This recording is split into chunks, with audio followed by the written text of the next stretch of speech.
In the quiet garden of Los Angeles in the year 1940, a woman sits alone, her hand resting on a letter, half written, her eyes distant and unblinking as the desert wind slips between orange trees. She is Josephine Marcus Earp, long past the years of youth and beauty that once defined her in whispers and gazes, yet still carrying the hidden burdens of a life lived beside one of the most remembered names of the Wild West. The world recalls Wyatt, the gunfight, the silver towns, the smoke rising over Tombstone.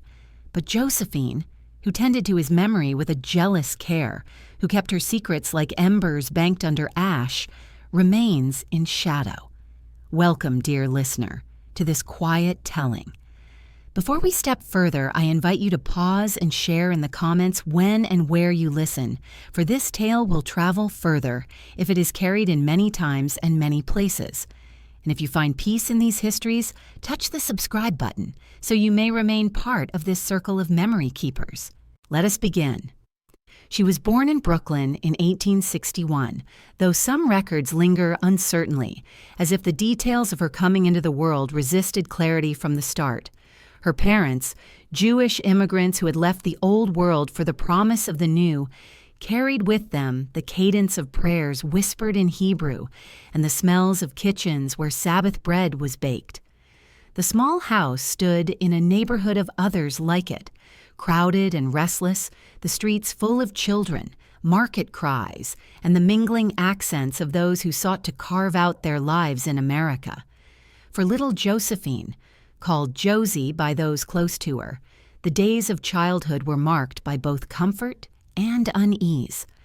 Comfort in the rhythms of family gatherings, in the warmth of candles lit each Friday evening, in the occasional laughter that filled the narrow rooms. Unease in the sense that her spirit strained against invisible cords, that she was destined to look beyond the stoops and crowded shops, beyond the synagogue doors, and the watchful eyes of parents who wished for her to grow into a dutiful daughter, a proper wife. Even as a girl, she loved to wander, slipping out into the streets, lingering too long at corners where strangers passed by with stories written on their faces. The Marcus family lived modestly. Nathan Marcus, her father, sought stability and respectability in this new land, and her mother, Sophia, kept order among the children. Yet even within that modest house, one could sense a tension, the yearning for belonging and the awareness that belonging sometimes asked for the surrender of freedom. Josephine, watching her parents, watching neighbors and elders, felt this tension press against her heart. Did she wish for the life expected of her? Did she wish for a marriage arranged by parents, for a circle of days defined by home, synagogue, and market? She carried those questions silently, though they weighed heavily in her restless eyes. There were mornings when the city air was thick with smoke from coal stoves and the sound of wagons on cobblestones. In such mornings, Josephine would gaze toward the docks, where ships rested at anchor, their masts pointing like needles toward the sky. She did not know where they had sailed from, nor where they would go, but she knew that her own spirit longed for such movement. How strange that a child raised in prayers and rituals should find herself dreaming of a stage, of distant lands, of a horizon that seemed forever to recede as one approached it. Her parents, sensing her restlessness, urged discipline, lessons, chores, the learning of household arts. Yet even here, Josephine revealed a stubbornness, a refusal to be shaped wholly by expectation. Family traditions were strong, but the young girl's imagination proved stronger. She adored stories, tales whispered by neighbors, traveling players who passed through, fragments of songs caught on the wind. Some evenings, when candles burned low and her parents thought her asleep, she would whisper lines she had memorized, words of heroines and wanderers, pretending she was someone else. And perhaps this was the first mark of the life she would lead, the ability, or the compulsion, to reinvent, to shift names, faces, and stories as circumstances demanded. In Brooklyn, she was Josephine, daughter of Jewish immigrants, bound by family and ritual. But already in the secret theater of her mind, she rehearsed the possibility of being someone else entirely. The city around her was a place of contrasts. There was wealth, but it was far away, glimpsed in distant carriages or in the fine dresses of women who never walked the crowded streets Josephine knew. There was also poverty, pressing and immediate, visible in the faces of laborers and children no older than herself, who carried baskets heavier than their bodies seemed able to bear. Out of such contrasts, Josephine shaped her awareness of the world, a place where fortunes might rise suddenly, where identities might shift, where nothing was fixed forever. As she grew older, the unease deepened. Puberty brought with it not only changes of the body, but also sharper conflicts within the home. Nathan Marcus expected his daughter to walk a certain path, yet she argued. She resisted. She gazed longingly toward amusements considered improper for a young woman of her heritage. The theater, with its lights and painted faces, drew her like a flame draws a moth. For her parents, the stage was a place of danger, of scandal, of women who risked their reputations and souls. For Josephine, it was a glimpse of freedom, a place where a person could slip into another's skin, speak boldly, dance as if unchained. Her parents scolded her, tried to limit her steps, but each restriction seemed to deepen her resolve. Perhaps they saw dimly that the child before them was not one to be tamed by duty. Perhaps they hoped, secretly, that time would soften her will. Yet Josephine only grew more determined. What she sought was not yet clear even to herself. She could not name the distant place or the life she wished to claim, but she knew that to remain would be a kind of slow suffocation. Memory paints her now as a girl standing at the edge of Brooklyn's bustling streets, her dark hair tied back, her eyes bright and restless.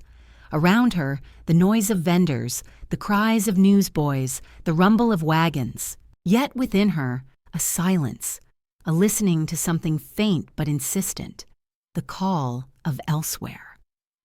How does a young girl decide to step beyond the circle of her family, her faith, her world? Was it rebellion alone, or was it destiny weaving its quiet pattern? History leaves us no definitive answer, but Josephine would, in time, gather the courage to leave Brooklyn behind. She would follow the faint sound of freedom, the whisper of distant stages, and step upon a path that led into the deserts and legends of the West. Tonight, as we linger with her in childhood, we see only the beginnings of that journey.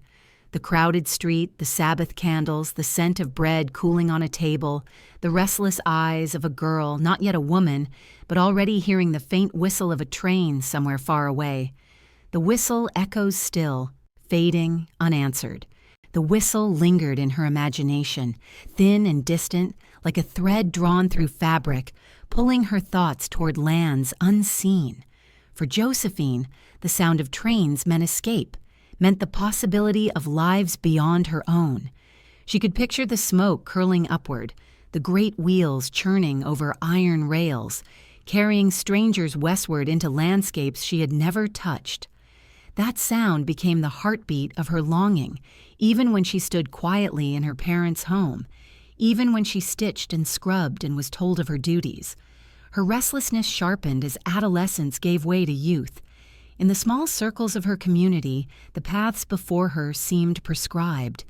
Marriage to a respectable man, children, the keeping of a household faithful to tradition.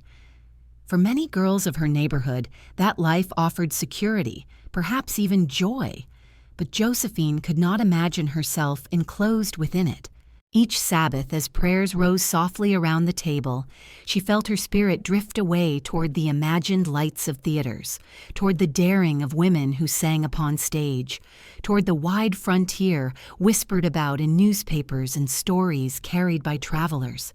At times she spoke too freely, voicing her desires in tones half playful, half defiant.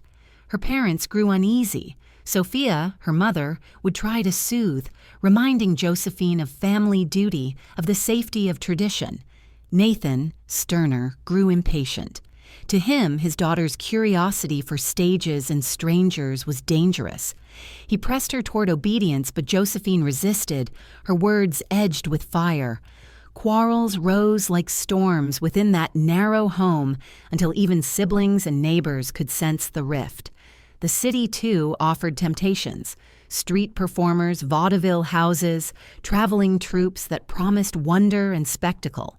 Though her parents forbade her, Josephine sometimes lingered near such places, watching from the shadows, her eyes wide as faces glowed in lamplight, as music drifted from behind doors.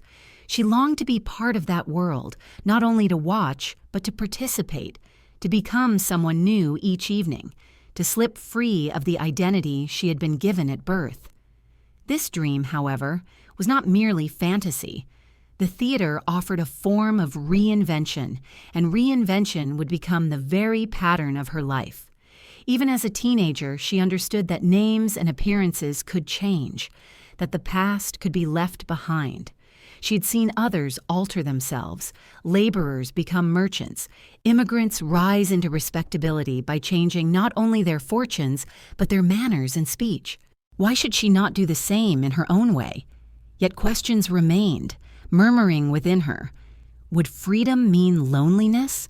Would leaving home mean the loss of everything familiar? Did she dare? We may never know the precise moment she decided, for Josephine would later cloud her past with secrecy, covering her early years with smoke and silence. She left behind only fragments, recollections blurred by her own hand, as if she wished the world to forget the girl she had once been. Still, hints remain that she sought out small parts in traveling shows, that she tried on costumes and danced before mirrors, that her spirit thrilled at the applause of strangers. Her parents could not endure it. The quarrels grew unbearable. Nathan threatened to disown her. Sophia wept. Yet Josephine would not bend. Perhaps she told herself that fate required boldness, that life without risk was not life at all. Perhaps she simply longed for air that was not thick with the weight of expectation. And so, in her teenage years, she left. The departure was not ceremonial. It was likely painful, abrupt, perhaps even bitter.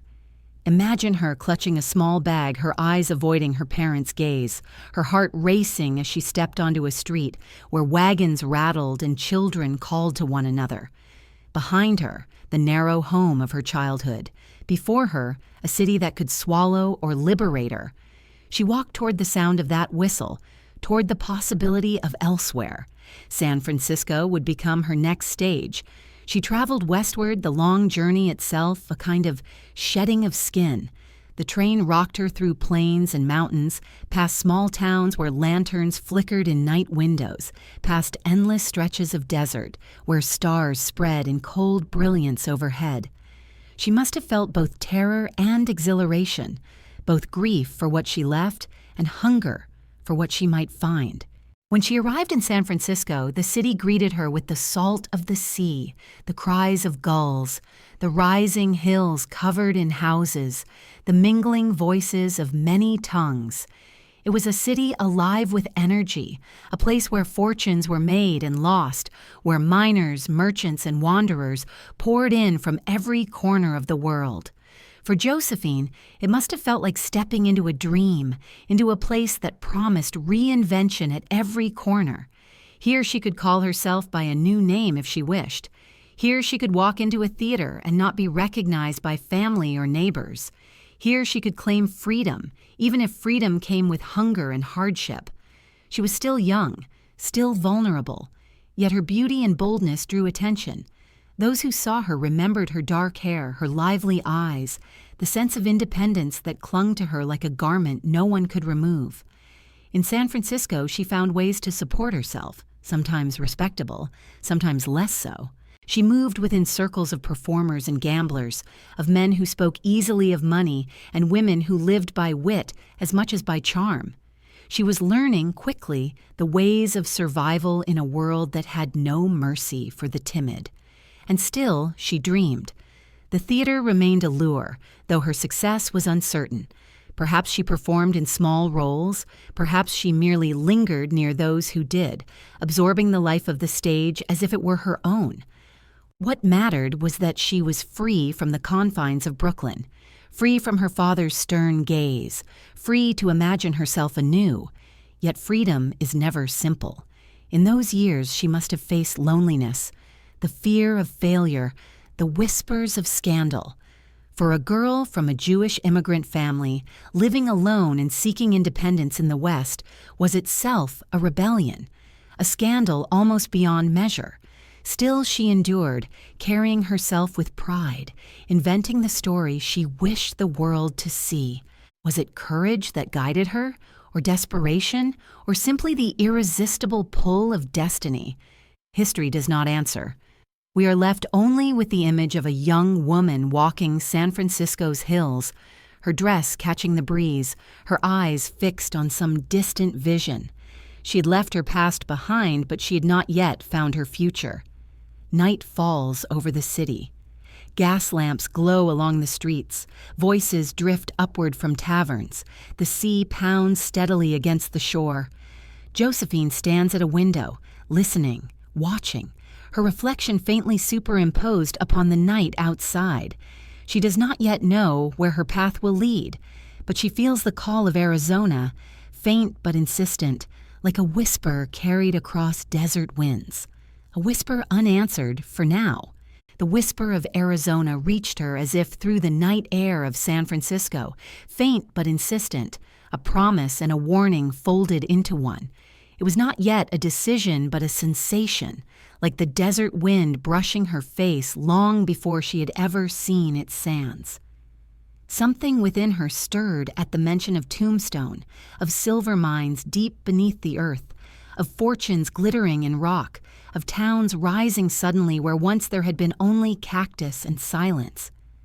The whisper was carried by men with maps spread wide on saloon tables, by women who spoke of opportunity, by newspapers that praised the promise of the territory with the same breath they used to speak of its dangers.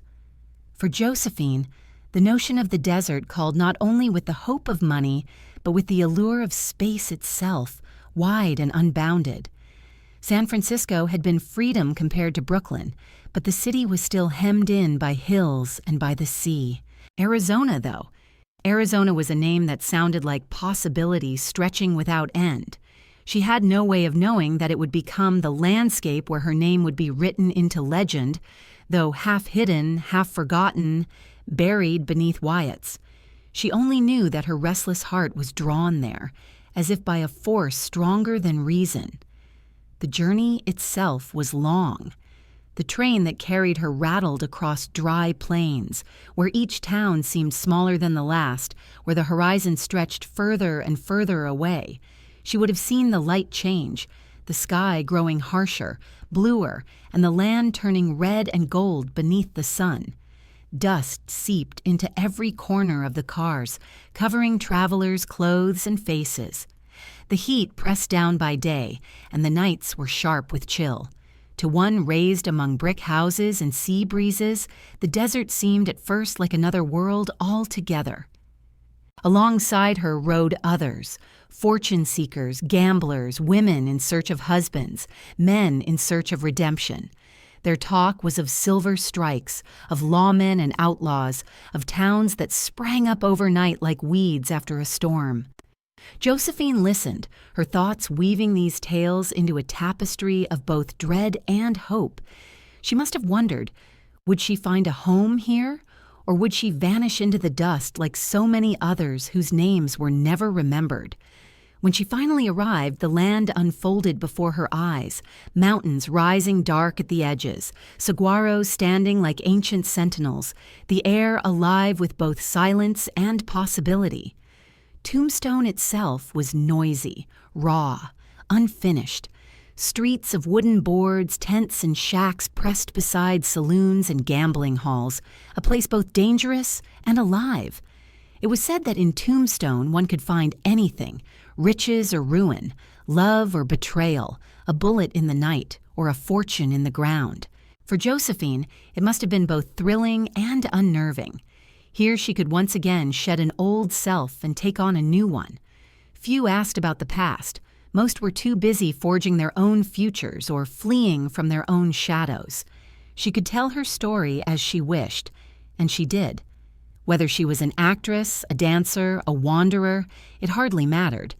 In Tombstone, all stories were half true and half invention, and perhaps she found a strange comfort in that. It was here that the paths of legend and secrecy began to intertwine.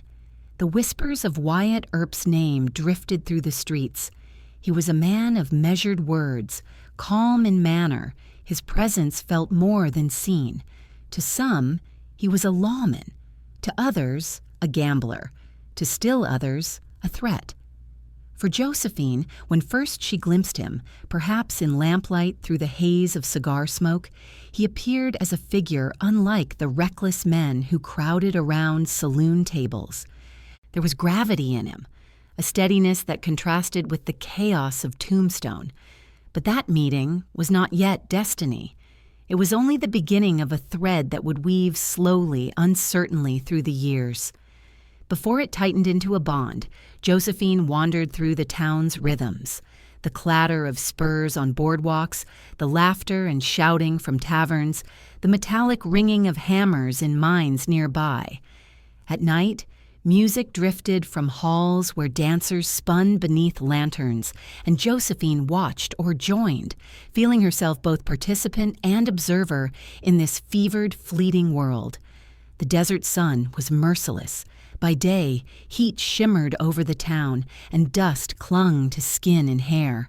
By night, the air cooled suddenly, and the stars blazed with a brilliance unknown in cities. Perhaps Josephine stood sometimes in the quiet outskirts, where the lamps of Tombstone glowed faintly behind her, and she gazed upward at the endless expanse. Did she feel small beneath it, or did she feel herself finally part of something wide enough to contain her restless spirit? Her parents, far away in Brooklyn, could not have imagined this life for her. They might have pictured her safely wed, tending to a home. Instead, she stood among miners and gamblers, lawmen and outlaws, her name already slipping free of the one they had given her. She was becoming Josie, or Sadie, or any name she chose to carry. In Tombstone, names mattered less than presence, and her presence was undeniable. The town was not without danger. Fights broke out in streets, tempers flared over cards, men carried pistols at their hips and were quick to use them. Death was not uncommon. Funerals passed through town with grim regularity. Yet Josephine seemed to thrive in this world of risk. Perhaps she believed, as so many did, that fortune favored the bold. Or perhaps she simply felt that she had no place else to go, that the desert was both her exile and her salvation. The days blurred into weeks, and the rhythm of Tombstone became her own. She learned which streets to avoid, which tables to sit at, which men to trust, and which to dismiss with a glance. Slowly, she became part of the town's fabric, a figure of beauty and independence remembered by some, whispered about by others. In her, there was a spark that drew attention, yet she remained guarded, her secrets intact. And always, somewhere nearby, Wyatt Earp moved through the same streets. Their paths crossed more often, sometimes with words, sometimes only with glances. He was not like the others. Where others boasted, he remained silent. Where others acted rashly, he measured each step. For Josephine, accustomed to men whose charm often burned quickly into recklessness, this restraint must have seemed both strange and magnetic. Yet even then, the future was uncertain. Their lives had only begun to touch, like two shadows overlapping at dusk. The town itself was heading toward the storm that history would remember. Tensions rising, grudges sharpening, the path leading toward the gunfight that would echo across generations.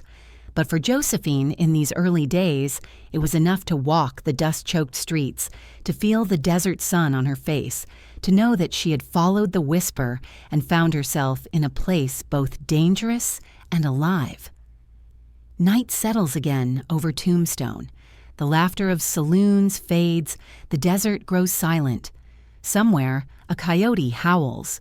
Josephine lies awake listening to the stillness, her mind restless with possibilities.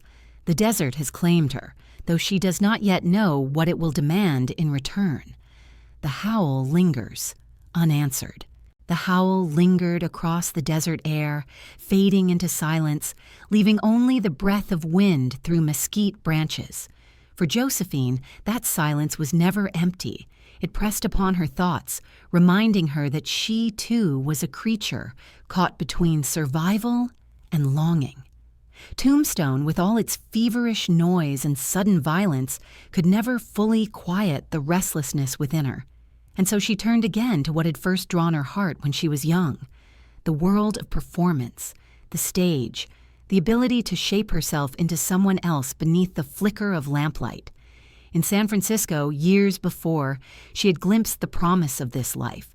She had stood in costume, perhaps only for minor roles, perhaps only as a dancer among many, yet she had felt the power of transformation. On stage, the lines of family and duty dissolved. A name could be discarded like a garment, a past forgotten for the length of a performance. The applause of strangers gave her a strange kind of belonging, more intoxicating than approval at home had ever been.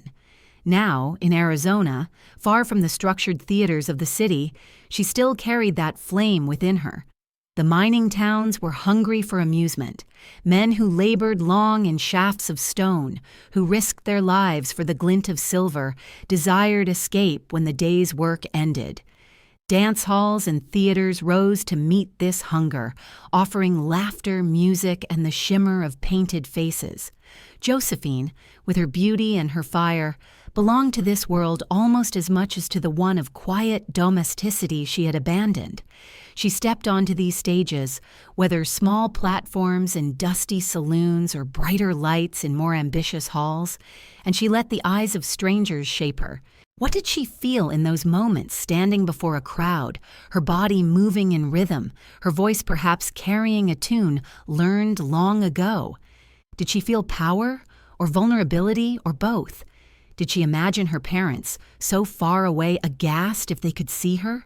Or did she forget them altogether, surrendering herself to the mask she wore?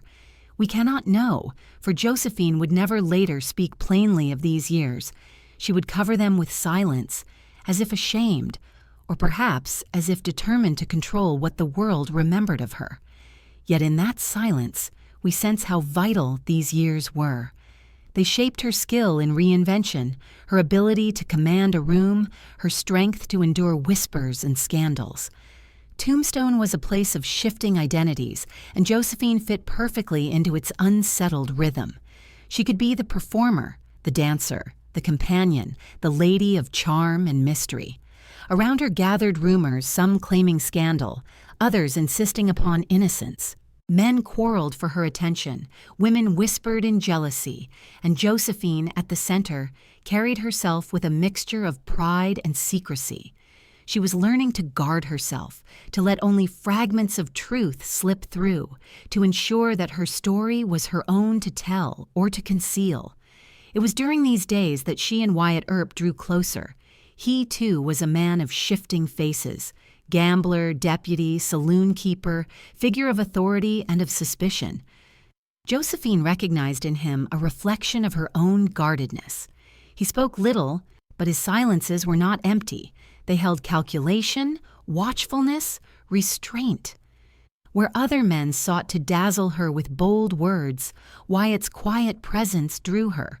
In him she sensed steadiness, a quality rare in a town where lives could collapse overnight, and so the desert howl that lingered in her memory began to weave itself into something else, the beginning of companionship, of shared wandering. Yet it was not yet secure, not yet certain. Around them, the town bristled with rivalries and grudges. The Clantons, the McClorys, the tensions with the Earps, all of it thickened the air, like storm clouds gathering. Josephine moved within this storm, her role still undefined, her fate still unwritten. When she stood before her mirror after a night of dancing, lamplight flickering over her reflection, perhaps she paused to consider the faces she wore. Was she Josephine, daughter of Nathan and Sophia, who once lit Sabbath candles in Brooklyn? Was she Sadie, the performer, the young woman whose laughter men remembered? Was she something else entirely, something new, a woman not defined by past or by expectation? Her eyes looked back at her from the glass, dark and uncertain, as if the mirror itself could not decide. This act of reinvention was not only survival, it was a kind of art. Many in the West reinvented themselves, men who changed names to escape debts or crimes, miners who posed as successful when they were penniless. But Josephine's reinvention carried another quality. It was both shield and expression, both concealment and revelation. She was not hiding only, she was also creating, shaping herself into the woman she wished to be. Yet even art carries its costs. Whispers of scandal clung to her, even in later years when she sought to erase them. Some claimed she had lived with lovers before Wyatt. Some insisted she had been entangled in quarrels that spilled into violence. The truth remains uncertain, obscured by time and by Josephine's own deliberate silence. Perhaps the very act of concealment was her way of holding power over her own story, refusing to let others define her. The stage lights dimmed each night, the music faded, but the image of Josephine lingered in the minds of those who watched. She walked the streets of Tombstone not as an ordinary woman, but as one set apart, one who carried a mystery she did not fully reveal. To some, she was alluring. To others, dangerous. To herself, perhaps, she was simply surviving, moving always forward, never letting the past anchor her. Outside the town, the desert stretched wide and indifferent. Coyotes still howled, stars still blazed. The earth remained ancient and silent. Within Josephine, a similar silence grew, the silence of secrets she would never tell. She carried that silence like a jewel hidden within her garments, valuable and heavy, impossible to discard. One night after a performance, she lingered alone in the hall. The lanterns burned low, the floorboards creaked, the scent of tobacco smoke hung in the air. She stood upon the stage where earlier she had danced, her eyes gazing over empty chairs. For a moment she imagined them filled again, applause rising, faces watching. Then she stepped down, her feet quiet on the boards, the hall returning to shadow. Outside, the desert waited, its silence as vast as ever, and so the mirror remained unresolved. Who was she? Who would she become? The questions pressed upon her like the darkness pressing at the edges of the lamplight. The mirror image lingers, unblinking. The mirror image lingered, unblinking, as if it held knowledge Josephine herself could not yet name. And when she stepped away from its reflection, she carried with her the sensation of being watched not only by her own eyes, but by history itself, though she did not know it. Outside the hall, the desert awaited, its dust rising at the lightest touch, its silence pressing close to every wall and every breath. Tombstone was a town alive, but it was alive in the way a fever burns. Bright, restless, consuming, never stable for long. The smell of dust was everywhere. It clung to boots and skirts. It settled in the creases of letters and on the surface of tables. It coated the skin until even the cleanest hands carried a faint roughness. Men cursed it. Women brushed at it with weary hands, yet still it returned, as if the desert itself insisted on its presence. For Josephine, the dust became part of the rhythm of her days, a reminder that she had stepped into a land indifferent to her past, yet shaping her present with each breath she drew. Tombstone streets were filled with clamor. Wagons creaked under loads of ore, hammers rang from distant mines, voices spilled out from saloons in laughter and in anger. The town was still young, still half-built, its wooden structures fragile before the winds that swept across open land. But within its rough edges, fortunes glittered and tempers burned. Gamblers sat behind green tables under gas lamps, cards slipping deftly through their hands. Miners spoke of veins of silver that could change a man's life in a single strike. Lawmen and outlaws eyed one another across crowded rooms, suspicion simmering always near the surface. Josephine moved through these currents with a poise she had begun to craft. To some, she was the actress, the dancer, the companion who knew how to laugh at the right moment, how to turn her gaze so that it lingered. To others, she was a figure of uncertainty, a woman who revealed little of herself, who carried her secrets as though they were weapons. For Josephine, perhaps it was both. Each day required a kind of performance, whether or not she stepped onto a stage. Each day she measured what she gave to the world, what she concealed, what she allowed to drift into rumor. And always, in the background, there was Wyatt, the quiet man who seemed to listen more than he spoke, whose eyes measured but rarely judged, whose presence steadied rather than unsettled. Josephine watched him as he passed along the streets, as he leaned in close conversations with his brothers, as he sat at tables where cards turned fortunes with a flick of the wrist. He was not a man without shadows. No one in Tombstone could be. But he carried those shadows with a calmness that made them less menacing, more enigmatic. Slowly, Josephine found herself drawn nearer, as if the steady pull of a lodestone worked invisibly upon her. Yet the town around them was far from steady. Tombstone was a place of rivalries sharpened like knives. Ranchers and miners, outlaws and lawmen, families and factions, all moved within a fragile balance that could tip into violence at any spark. Josephine sensed the tension. It lingered in the way men watched one another too closely in saloons, in the sudden silences that fell when certain names were spoken, in the quickened pace of feet upon the boardwalk when tempers flared. She did not yet know that these tensions would culminate in one of the most remembered confrontations of the frontier, but she felt their weight, pressing against her daily life as surely as the desert pressed against the town's fragile edges. The dust carried whispers, as though the land itself repeated the stories that men told after dark. Whispers of cattle rustling, of feuds waiting for a chance to erupt, of families whose loyalty ran deeper than law. Josephine, listening, sometimes wondered whether she had stepped into a place that could swallow her whole.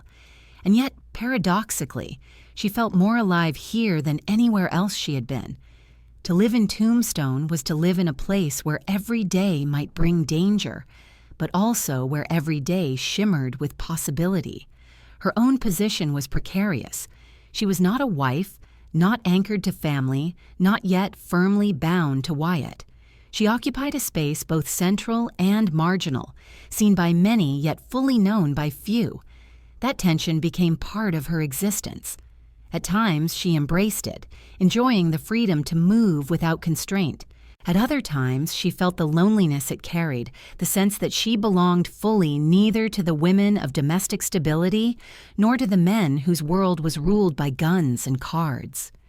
Evenings in Tombstone were filled with sounds, the clinking of glasses, the shuffle of boots on wooden floors, the rise and fall of piano notes drifting through open doors. Josephine walked through these evenings like a figure both within and apart.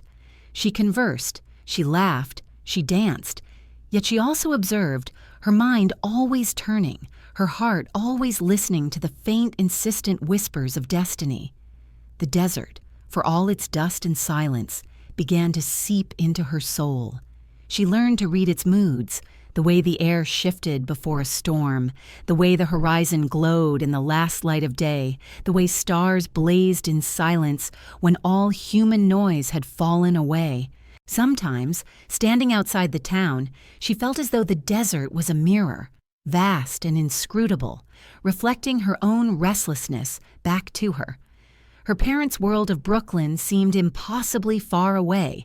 She imagined them sometimes, her mother lighting Sabbath candles, her father insisting upon the weight of duty, and she felt both sorrow and liberation. They could not reach her here, nor could she return to them unchanged. She was no longer the obedient daughter they had sought to shape. She was Josephine of Tombstone now, a woman whose life had slipped free of the lines once drawn for her.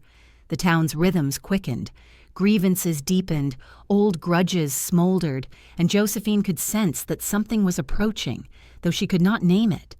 Nights seemed heavier, silences sharper, glances more laden. It was as though the desert itself held its breath, waiting. And Josephine, moving among the noise of saloons and the dust of streets, felt that breath upon her skin. One evening, as she returned home, the air was still. No wind stirred, no coyote howled, no sound carried beyond the muffled laughter of distant voices. She paused, listening, her heart beating with a strange unease. In that silence she felt the weight of what was to come, though she could not yet see its shape. The dust hung motionless, as if even the earth itself waited. The stillness holds, unresolved. The stillness holds, unresolved, as if the desert itself was waiting for two paths to converge. Within that silence, Josephine first began to notice him, not only as a figure moving through the streets, but as a presence that seemed to anchor them. Wyatt Earp was not a man who hurried. He did not clamor for attention, nor did he seek to fill the air with words, as so many others did. He walked with a steadiness that contrasted with the restless pace of Tombstone, and perhaps it was that very steadiness that caught Josephine's eye when all else around her seemed like dust swirling in sudden winds. Their first encounters were not marked by drama. There were glances across a saloon room, an exchange of a few words at gatherings, moments when their paths crossed on the wooden boardwalks of the town. To others, it might have seemed nothing at all, yet for Josephine, those brief moments carried a weight she did not immediately understand. Wyatt's voice was low, measured, without the boast that so many men used when they spoke to women. His eyes seemed to see more than he chose to say, and in that quietness, Josephine sensed both mystery and strength. She was not without admirers. Many men in Tombstone sought her company, drawn by her beauty, her wit, the air of independence that clung to her like a veil. Yet Josephine was quick to dismiss those whose charm was shallow, whose tempers were quick, whose promises were empty. She had learned by now to read the hidden currents beneath words, to sense the danger that lingered in certain smiles. Wyatt was different. His restraint was not born of timidity, but of control. He knew the value of silence, the weight of patience, and in this, Josephine recognized something that resonated with her own guardedness. At night, when music drifted from saloons and the streets echoed with laughter and quarrels, Josephine would sometimes find herself thinking of him. She pictured his calm face, the way his figure seemed to move with purpose even when all around him was chaos. She wondered what he thought when he glanced at her, what judgments he held back behind his silence. Did he see in her the restless spirit she carried? Did he sense the secrets she kept hidden? Wyatt, too, lived within a world of shifting roles. To some, he was a gambler, a man at home with cards and wagers. To others, he was a deputy, a figure of law who walked with quiet authority. To still others, he was a threat, a man whose family ties and alliances challenged their own. Josephine, watching him, must have understood that he, like her, was not bound to a single identity. He moved between roles as necessity required, and in that fluidity, she recognized the same art of reinvention that shaped her own life. The town around them, however, pressed closer to conflict. Each day carried with it fresh rumors of grudges deepening between the Earps and the ranchers, whispers of violence not yet unleashed. Josephine, sensitive to the undercurrents of the town, felt the tension as one feels the air heavy before a storm. Yet within this unsettled world, her attention was drawn more and more toward Wyatt. Their meetings grew longer, words passed between them with greater ease, silences shared without discomfort. One evening, after a gathering that had spilled late into the night, Josephine found herself walking beside him beneath the faint glow of lanterns. The streets were nearly empty, the noise of saloons distant, the air cool against her skin. Wyatt walked in his steady way, his hands quiet, his voice calm as he spoke of little things, the weather, the business of the town, the small matters of daily life. Yet in his tone there was something that suggested more, as though the ordinary words were only a surface over deeper waters. Josephine listened, responding with her own quiet words, and in that simple exchange, something unspoken passed between them, a recognition, a quiet understanding that would grow into a bond neither could have foreseen. For Josephine, who had lived amid noise and uncertainty, who had grown used to masks and performances, Wyatt's steadiness was both strange and reassuring. He did not ask her to explain herself, nor did he pry into the secrets she held.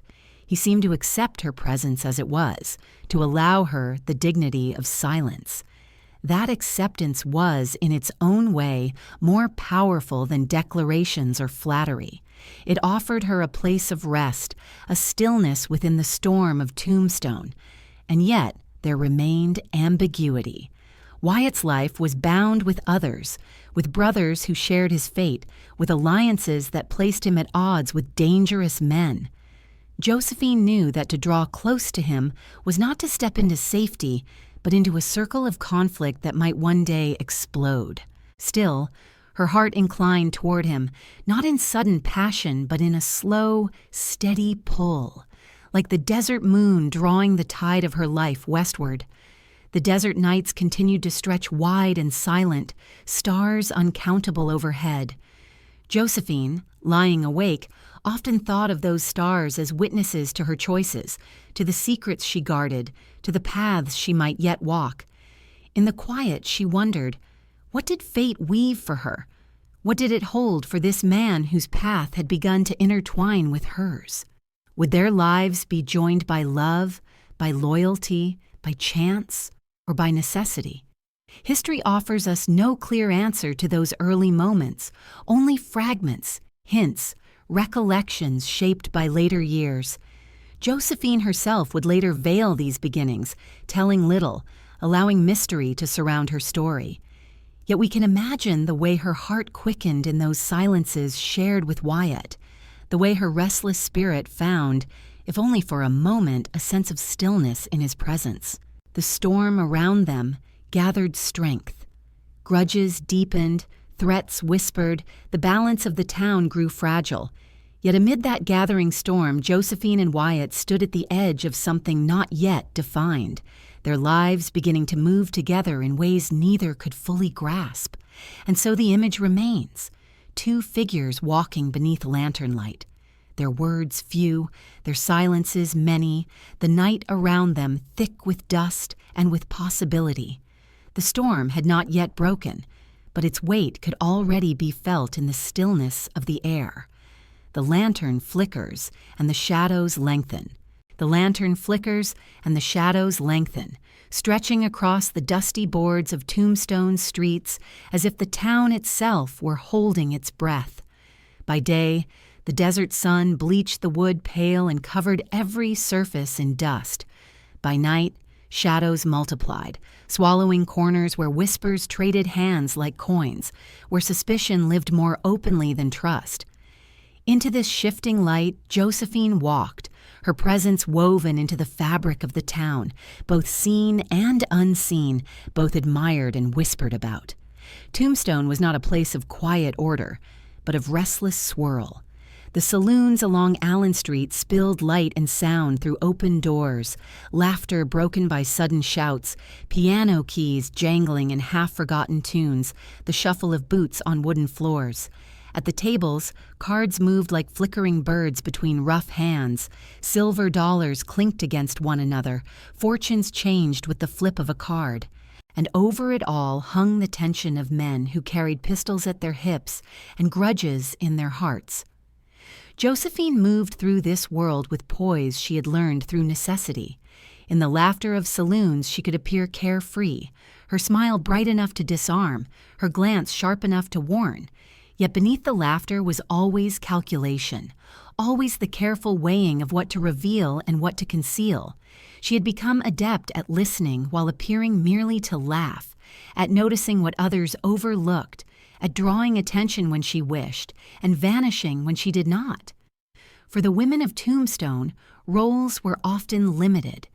Wives keeping homes with quiet endurance, widows seeking survival, women in saloons dancing for coin, their futures uncertain. Josephine occupied a space between these roles, belonging fully to none. She was not a wife, though some called her so. She was not only a performer, though stages had shaped her. She was not confined to domestic duty, nor entirely free from it. Instead, she became a figure of contradiction, respectable to some, scandalous to others, yet undeniably central to the pulse of the town.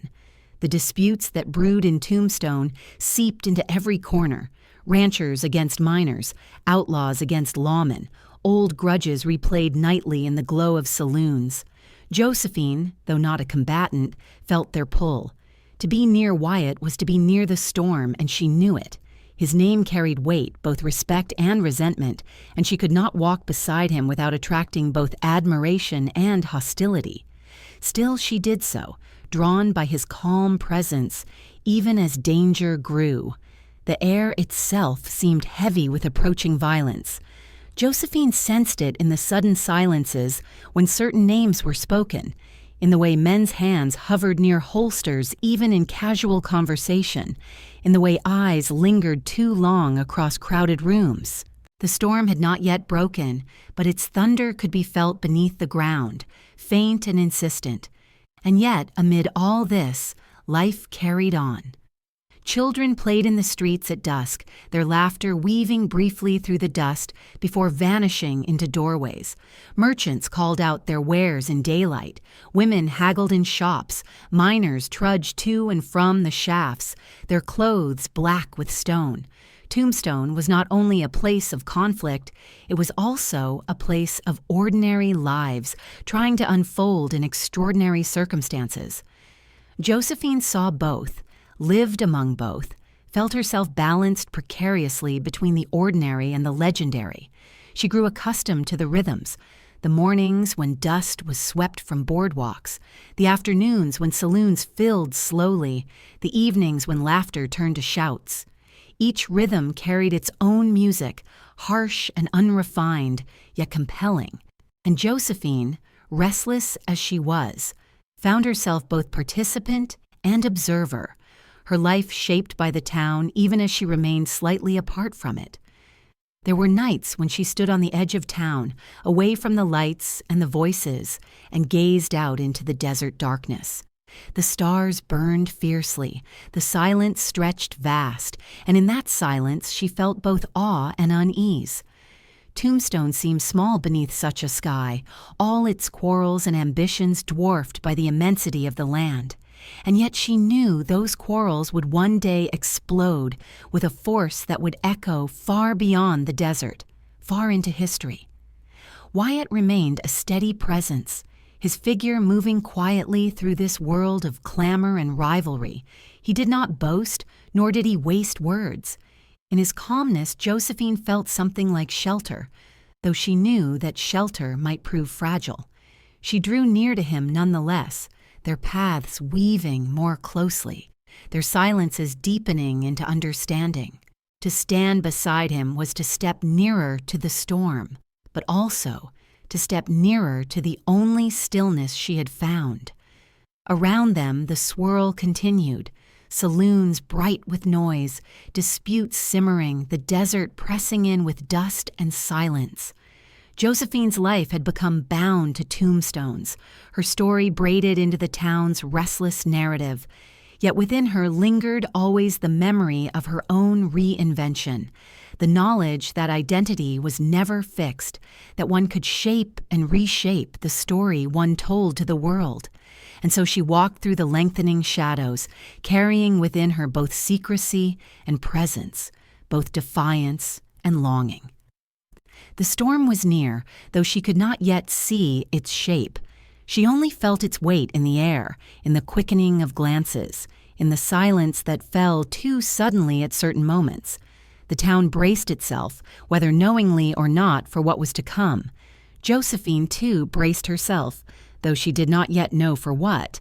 She only knew that she was part of it, that her life was now tied to this place, this man, this moment in time that would not pass quietly. The echo of gunfire has not yet come, but in the stillness before dawn, it can almost be heard, faint and unresolved. The echo of gunfire has not yet come, but in the stillness before dawn, it can almost be heard, faint and unresolved. And then, when it did arrive, it was less like thunder rolling across the desert and more like a series of cracks, sharp, immediate, searing their mark into the memory of Tombstone. The gunfight at the OK Corral lasted no more than half a minute, yet its sound reverberated far longer, carried not only through the streets, but into the stories that would one day grow into legend. Josephine was not standing at the edge of Fremont Street that October day in 1881. She did not see the pistols flash or the dust rise in sudden clouds, did not witness the bodies falling, yet the sound of it reached her, as it reached all who lived within the fragile skin of Tombstone. In that sound was the breaking of tension long held, the storm unleashed at last. She may have paused in whatever moment held her, stepping across a boardwalk, pausing at a window, and felt the air tremble with finality. When word spread, it traveled faster than footsteps, faster than breath. Names were spoken: Wyatt Earp, his brothers, Doc Holliday, the Clantons, the McClorys. Blood stained the dust, and blood stained the stories that would be told and retold until no one could say for certain what was truth and what was invention. For Josephine, it was not merely another tale of violence in a violent town. It was the sound of her own life tightening its bond to Wyatt, the man at the center of it all. The aftermath carried its own silence, heavy and waiting. Funerals passed, grief mingled with anger, vengeance whispered in corners. Tombstone, always restless, grew fevered with rumor. The saloons spoke louder, the boardwalks creaked under more hurried steps, the desert seemed to press closer, as though it too were listening. Josephine walked through this world with her head high, yet within she must have felt the weight of being near a man whose name was now carved into notoriety. To some, Wyatt was a hero. To others, he was a murderer. To Josephine, he was the same man whose silences steadied her, whose eyes measured but rarely revealed. She stood by him in those days when opinion turned like desert wind, sudden and unpredictable. Her loyalty was not loud, nor did she seek to proclaim it. She offered it in the quieter ways, in presence, in resilience, in the refusal to flinch when whispers followed them. It is said that Josephine was jealous, proud, quick to anger when her dignity was challenged. Yet in those days she also revealed another side, endurance.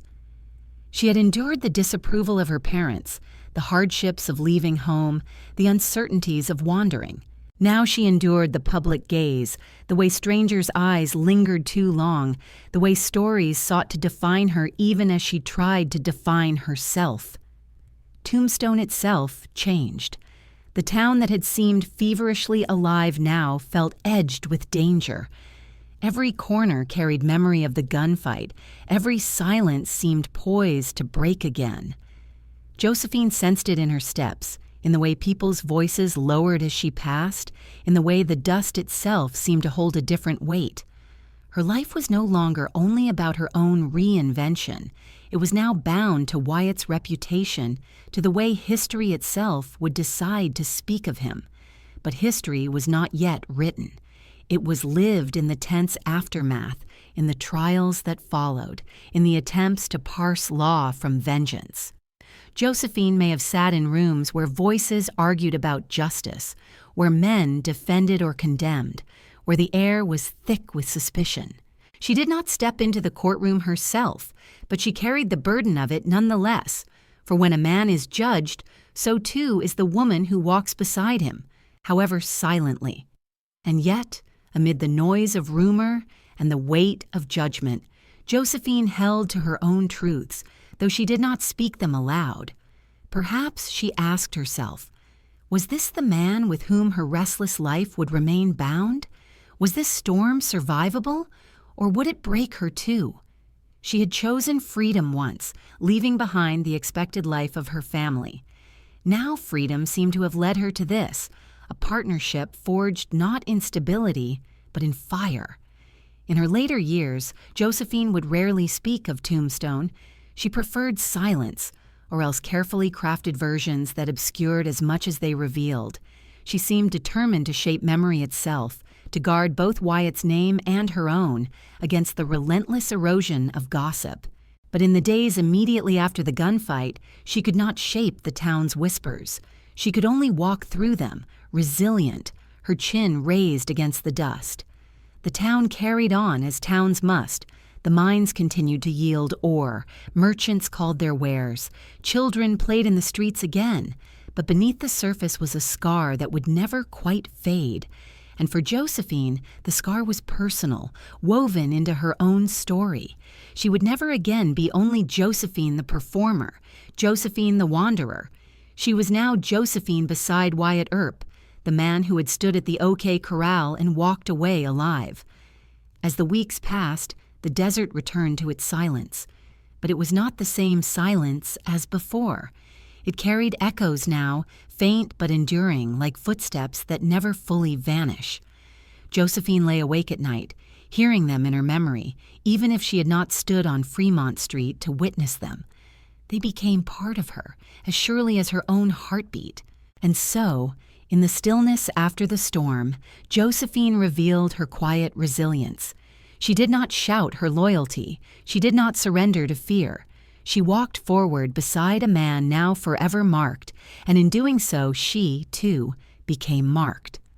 The dust settled again over the streets of Tombstone, but within that dust lingered questions, unresolved. The dust settled again over the streets of Tombstone, but within that dust lingered questions unresolved, questions that no verdict or testimony could silence. And as whispers hardened into stories and stories into accusations, Josephine and Wyatt felt the desert closing in around them. Tombstone, once a fevered promise of silver and fortune, had become a place where every glance carried suspicion, where every step seemed shadowed by the echoes of gunfire. The time had come to leave. Departure was not the grand, deliberate act of people seeking adventure, but the weary step of those who know a place has turned against them. Josephine gathered her belongings into a trunk that seemed always half-packed, for by now she understood the rhythm of impermanence. Wyatt, too, prepared, his silences heavier than before, his eyes fixed not on the town he left, but on the horizon he would meet. And so together they slipped away, carrying with them not only their possessions, but the weight of a reputation that would follow wherever they went. The years that followed became a wandering, a drift across the unsettled map of the American West. From one town to another they moved, sometimes drawn by rumors of mining wealth, sometimes by opportunities in gambling halls, sometimes simply by the need to escape the shadows that caught up with them. Josephine came to know the look of towns barely born, their streets little more than dust marked by wagon wheels, their buildings raw with new timber. She came to know hotels with walls so thin that every voice carried, and boarding houses where meals were shared with strangers whose names were never asked twice. Each new place offered a brief promise. Perhaps here fortune would find them, stability would root them, peace would last. And each time, the promise thinned. The mines gave less than they took, the ventures failed, the disputes simmered. So they moved again, carrying the same trunk, the same hope, the same unspoken fatigue. For Josephine, these years tested more than her endurance. They tested her sense of self. In Tombstone, she had been a figure at the center of rumor, a presence people recognized. In these wandering towns, she was often anonymous, one woman among many who cooked meals in boarding houses, who sat quietly in the corners of saloons, who walked streets unpaved and unremembered. To be unremarked upon was a relief at times, a release from the burden of scrutiny. But it was also a kind of invisibility, and Josephine, who had once stood in lamplight before crowds, must have felt the ache of fading from notice. Her bond with Wyatt carried them through. It was not always a bond of calm. They quarreled, their tempers sharp, their pride unyielding. Yet beneath the quarrels was endurance, a companionship forged in shared exile. Josephine knew Wyatt's silences, knew how to read the weight of them, knew when to press with words and when to leave him to his thoughts. And Wyatt, for all his reserve, relied on her presence, the way she carried herself with dignity even in the most threadbare circumstances, the way she refused to surrender her pride no matter how lean the days became. At times, Josephine must have wondered what she had chosen. She had left Brooklyn for freedom, San Francisco for possibility, Tombstone for love and danger. Now she found herself living a life of constant movement, her trunk never fully opened, her roots never fully set. Was this freedom, or was it another kind of captivity? The captivity of wandering without rest. The landscapes changed around them as they moved. They passed through valleys where rivers cut deep through stone, through mountains sharp with pine scent, through deserts where the wind erased all tracks within hours. Each new horizon promised something fresh, yet each horizon soon blurred into another. The West was vast, but it was also restless, and Josephine and Wyatt mirrored that restlessness in their own journey. They were not alone in such wandering. All around them were others who moved in similar patterns, men chasing mining strikes, women seeking safer lives, families uprooted by fortune or failure. In their company, Josephine recognized fragments of herself, the hope, the weariness, the stubborn refusal to settle. Yet she also knew that her life was different, bound not only to the shifting fortunes of the frontier, but to the shadow of a name that others would not forget. Wherever they went, whispers of Tombstone followed, faint but insistent, as though the desert itself refused to release them. And so she grew accustomed to living within impermanence.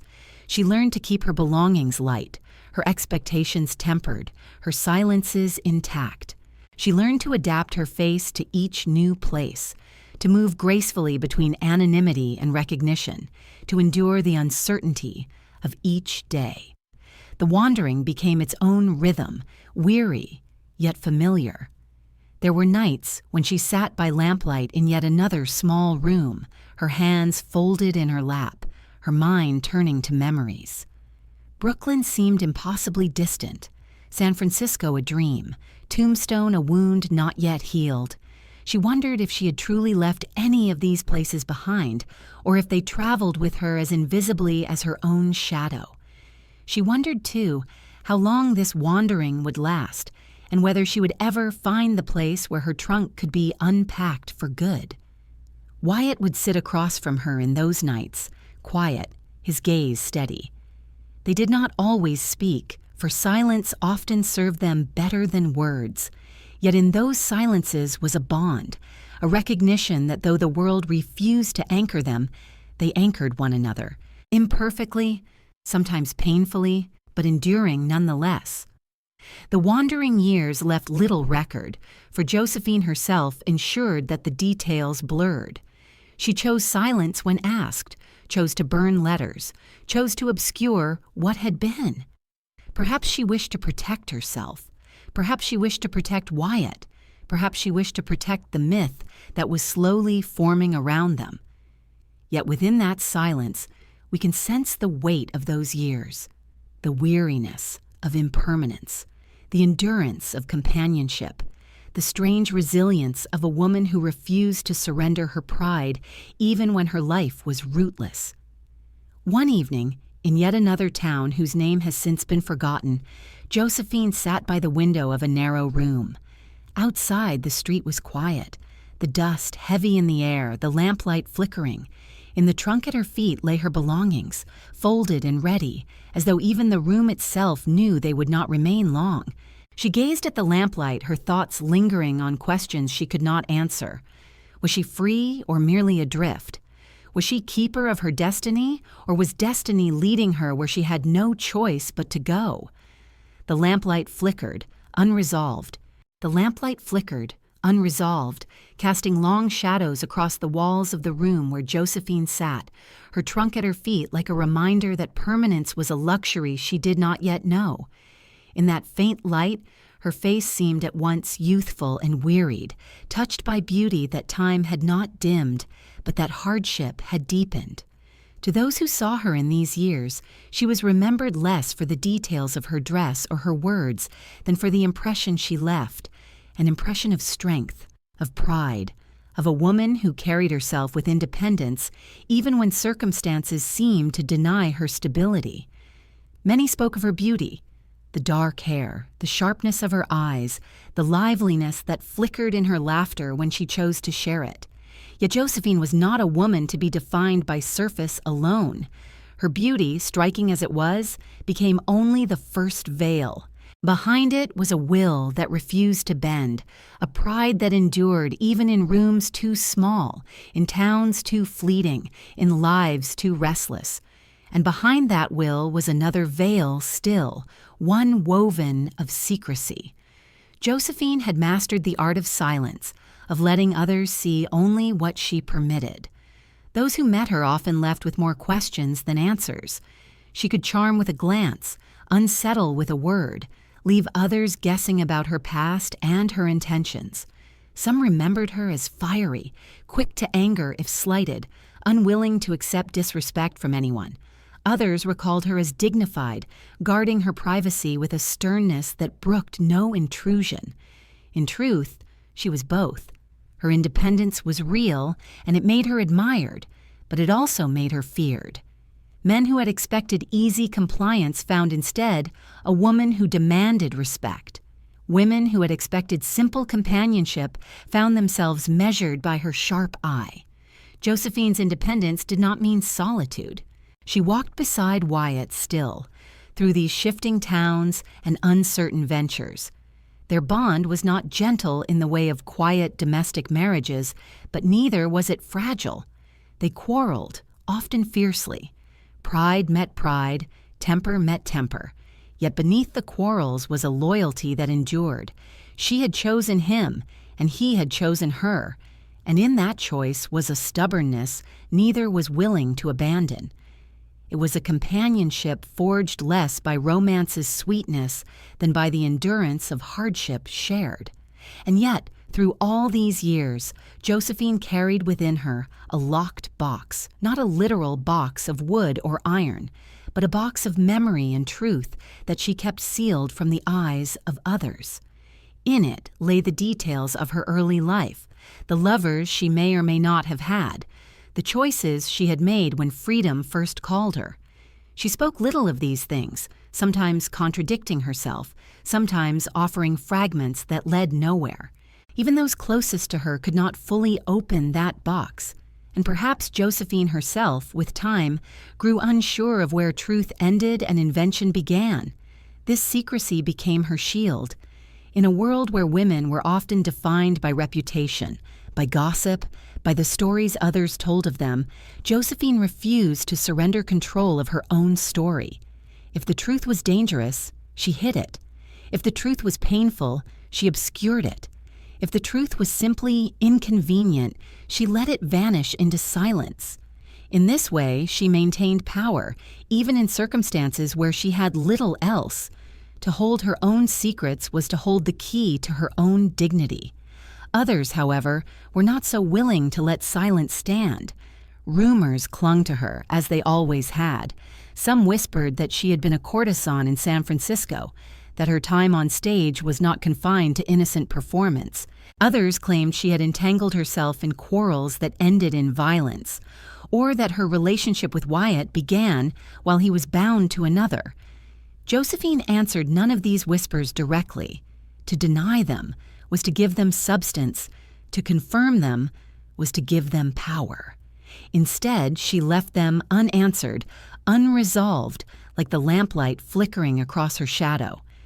In later years, when she sought to shape the memory of Wyatt, these secrets became even more guarded. She destroyed letters, she contradicted accounts, she refused to allow biographers too near. The locked box grew heavier, more impenetrable, as though she feared that the revelation of its contents would undo not only her own dignity, but the legend of the man she had chosen to stand beside.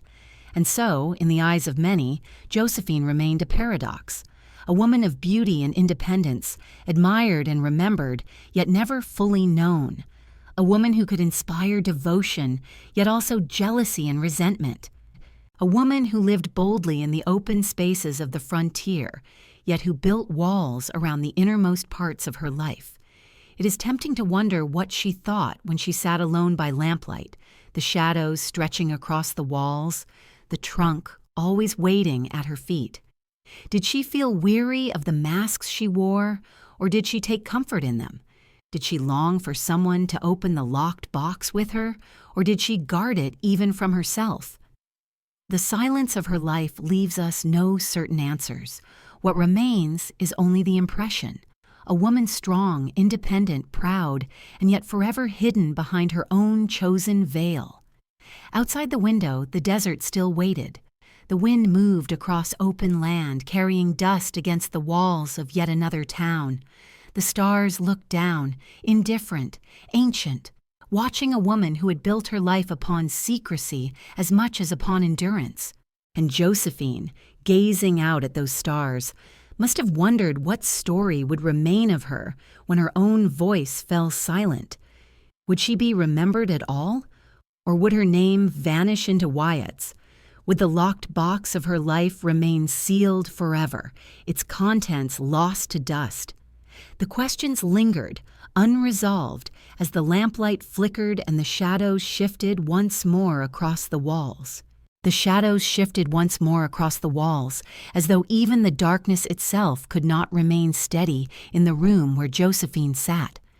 And when the morning light returned, flooding through thin curtains, it revealed not only the weariness of travel and exile, but the deeper truth of her days. She was bound now, for better or worse, to Wyatt. Their lives, once separate, had woven themselves together with a thread that was not delicate silk, but coarse fiber, strong, abrasive, sometimes tangled, but not easily broken. Their partnership was not one of soft harmony. Those who imagine a quiet romance, gentle and untroubled, do not see them clearly. Josephine's temper was quick, her pride unyielding. Wyatt's silences, which had once seemed reassuring, could also cut deep, leaving her uncertain, frustrated, even furious. They quarreled often. Harsh words rose in cramped rooms, accusations carried sharp edges, the sound of anger pressing against thin walls. Yet, just as quickly as storms arise and scatter across the desert, so too did their quarrels pass. The wind would shift, the dust would settle, and they would return to one another, bound not by sweetness but by a stubborn loyalty neither could explain. It was this endurance that defined them. Others, faced with such restlessness and hardship, might have parted, each seeking an easier companion. But Josephine and Wyatt endured. Perhaps it was because they recognized in one another the same qualities: pride, resilience, a refusal to bend to the judgment of others. They were alike in ways that made harmony difficult, but in those very similarities lay the strength of their bond. Josephine demanded dignity. She could not abide being dismissed, nor could she suffer being treated as less than she believed herself to be. Wyatt, accustomed to command, sometimes resisted such demands, yet he also knew her value. He knew the steadiness of her presence, the way she carried herself even in towns where whispers followed them. He knew, too, that she was not a woman who would abandon him when fortunes turned lean or when danger pressed near. For Josephine's loyalty, though sometimes hidden beneath quarrels, was fierce. She had chosen him, and she would stand beside him, even when the desert winds carried their harsh words away into the silence. In these years, they lived not as figures of legend, but as ordinary wanderers. They shared meals in simple rooms, sometimes abundant, sometimes scarce. They argued over money, over prospects, over the failures of yet another mining venture. They laughed, too, when small joys arose. A successful hand of cards, a good meal after hunger, a quiet evening when the world outside seemed briefly still. Life was not grand, but it was lived together, with all its frictions and endurance, and always the desert was around them. Wherever they moved, Arizona, New Mexico, Nevada, California, the land pressed close. The air was dry, the dust unrelenting, the horizon wide. The desert was both mirror and judge of their bond. In its harshness, they recognized their own harsh quarrels. In its endurance, they saw their own stubborn loyalty. When winds carried away their angry words, it was as though the land itself reminded them that nothing spoken in fury need last forever. The desert erased, but it also preserved, holding their story in silence that outlasted their voices. At night, when quarrels had cooled, Josephine sometimes sat beside Wyatt in silence. He was not a man of many words, but his presence was steady, and in that steadiness, she found rest. She may have thought of the men she had known before, men quick to boast, quick to falter, men who had treated her as ornament or plaything. Wyatt was different. He was not easy, not gentle in the way of constant tenderness, but he was enduring. And endurance, Josephine knew, was rarer than charm. Their life together was not one of security.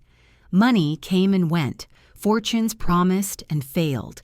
They lived in towns where hope glittered briefly, then vanished, where miners left as quickly as they arrived, where saloons opened and closed with the changing winds of prosperity. Josephine learned to adapt, to live without certainty, to find pride even in impermanence. She insisted upon dignity in their rooms, no matter how small.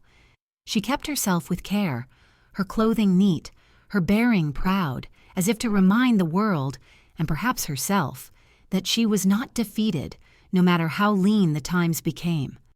Wyatt, for his part, pursued ventures with the same calm determination that marked all his actions. Mining, gambling, law enforcement when it was needed, he sought opportunities, and he endured failures. Josephine stood beside him, sometimes impatient, sometimes resentful of his silences, yet always present. Their quarrels did not break them. They became part of the rhythm of their days, as inevitable as dust and wind. To outsiders, their bond was difficult to understand. Some saw only the quarrels and wondered why they remained together. Others saw only the loyalty and admired the endurance. Few understood that both were true, that their companionship was not despite the quarrels but because of them, forged in the fire of two strong wills that refused to bend. In later years, when Josephine looked back, she remembered this endurance more than the quarrels themselves. She would guard Wyatt's memory fiercely, insisting upon his dignity, shaping the legend that grew around him. But in these years of wandering, of dust and restlessness, their bond was not legend. It was lived in sharp words and quiet silences, in laughter and in weariness, in pride and in loyalty. One evening, after a quarrel that left the air heavy with unsaid words, Josephine stepped outside into the desert night. The wind moved gently, carrying the scent of dust and sage. Above her, stars spread in endless silence. She stood there, letting the wind cool her anger, letting the vastness remind her of her own smallness. Behind her, Wyatt sat in silence, waiting. In time she returned, not with apology spoken, but with the quiet act of presence. And that was enough. The desert wind carried away the harsh words, leaving only the enduring bond that remained. The wind sighs unresolved. The wind sighs, unresolved, slipping through the cracks of shuttered windows and over the endless horizon, as if it sought to carry Josephine and Wyatt further still. And further they went, for the restless spirit of the frontier did not allow them to settle. Word of gold and fortune rising from the far north began to ripple through the west, carried in newspapers and in the eager voices of travelers who spoke of Alaska as though it were another world waiting to be claimed. The stories promised rivers glittering with opportunity, lands where fortunes could be seized by those bold enough to endure the cold. To men like Wyatt, such promises were difficult to ignore.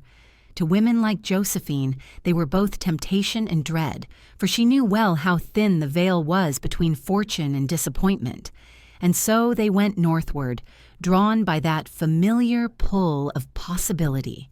The journey itself was long, harsh, and unwelcoming.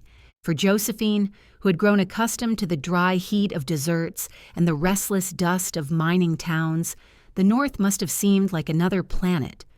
Cold winds bit at her skin, seas roared against the edges of the world, mountains loomed dark and unyielding.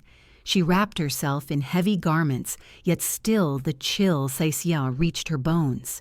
The sound of boots crunching over frost, of snow settling heavily on roofs, became the rhythm of these years. The gold rush had already transformed Alaska into a place of fevered hope. Towns sprang up overnight, crowded with tents and shanties, streets thronged with men eager to strike a claim, women who sought to carve their own living at the edges of ambition, gamblers and merchants ready to seize opportunity wherever it flickered. The air was alive with urgency, with voices raised in both joy and despair, with the clang of tools biting into frozen earth. Josephine, moving through these raw places, must have felt a strange familiarity. It was Tombstone again, in another guise, a place where fortunes were promised and where danger lurked in the shadows. For Wyatt, Alaska was another chance to reclaim prosperity, to find stability through success. He sought claims, invested in ventures, moved among the restless throng with his characteristic calm. For Josephine, the North offered less excitement and more trial. She endured the cold, the scarcity, the roughness of towns built too quickly. Yet she carried herself with the same pride she had carried through deserts and saloons. She kept her appearance neat, her dignity intact, her independence unshaken. Even in the harshest conditions, she refused to let the world see defeat in her face. There were nights when the lamps flickered weakly against the long northern dark, when the sound of wind howled across the roofs like voices of the earth itself. In those nights, Josephine must have felt the weight of isolation more deeply than ever. She had left Brooklyn for freedom, San Francisco for possibility, Tombstone for love. Now she found herself at the edge of the world, where cold pressed into her lungs, and every step outside was met with snow. Was this, too, freedom? Or was it another exile, another trial endured in the name of fortune? She quarreled with Wyatt in these years, as always. The hardships of the North made tempers short, made pride sharper. Money was uncertain, ventures often failed, and Josephine's frustration burned hot. Yet as before, the quarrels did not break them. They endured, bound by loyalty as stubborn as the frozen ground beneath their feet. And within those quarrels was also devotion, hidden beneath the fire of their words. The people of Alaska remembered Josephine as they had remembered her in other places. A woman of striking presence, unwilling to be diminished, proud even when surrounded by harshness. To some, she seemed out of place, too fine, too strong-willed for the rough towns of miners. To others, she seemed exactly what such places required, proof that dignity could survive even in the rawest corners of the frontier. The land itself pressed against her. Snow fell heavy, muffling sound, blurring edges, burying paths. Rivers froze solid, mountains loomed silent. Yet within that silence, Josephine may have felt a strange reflection of herself. The locked box of her secrets seemed no less impenetrable than the frozen earth. The pride that refused to bend was no less enduring than the mountains. In Alaska, she met not only hardship but a mirror of her own endurance. Still, the promises of fortune proved elusive. For every vein of gold, a dozen yielded nothing. For every rumor of wealth, another man returned empty-handed. Wyatt's ventures fared no better than most. Josephine watched as the dream of sudden prosperity dimmed, as once again their lives tilted toward disappointment. And so, as always, they prepared to move again.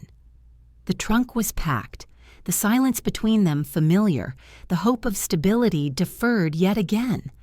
They left Alaska not with the riches they had imagined, but with the same resilience that had carried them through deserts and towns before.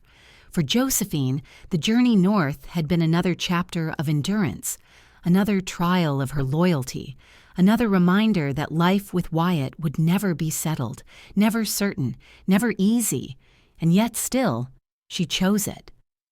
As their ship carried them southward, away from the icy breath of Alaska, Josephine stood on deck, the wind tugging at her hair, the sea vast around her. She gazed at the horizon, where the gray sky met the dark water, and felt both relief and weariness. Relief to leave behind the cold that had seeped into her bones. Weariness at the endlessness of the wandering. Where, she wondered, would the next horizon take them? Would there ever be a place where her trunk could be unpacked for good, where her pride could rest, where her secrets could be safe without the burden of movement? The crackle of frost beneath boots lingered in her memory, unresolved, even as the ship carried her away. The crackle of frost beneath boots lingered in her memory, unresolved, even as the ship bore her away from the frozen silence of Alaska toward gentler shores. When at last Josephine returned with Wyatt to California, it was not to the fevered hope of sudden fortune, but to a quieter rhythm, a life shaped less by the clamor of mining towns and more by the steady rise and fall of the sea. For a woman who had known the dust of deserts and the bite of snow, the sound of waves must have carried with it a new kind of music, endless, patient, indifferent to human quarrels. San Diego, Los Angeles, San Francisco again, the names blurred together like chapters in a book long read and reread. In each city, Josephine found herself living in modest homes, sometimes boarding houses, sometimes rented cottages. She insisted upon dignity even in simplicity, decorating rooms with small touches, keeping herself with care, refusing to let poverty show as defeat. For Josephine, pride was as necessary as breath. She had endured too much to surrender it now. Wyatt pursued his ventures as always, restless and determined. He gambled, he sought investment in saloons, he searched for opportunities where others might have seen only disappointment. Success was fleeting, as it had always been, but Josephine stood beside him, her presence steady even in quarrels.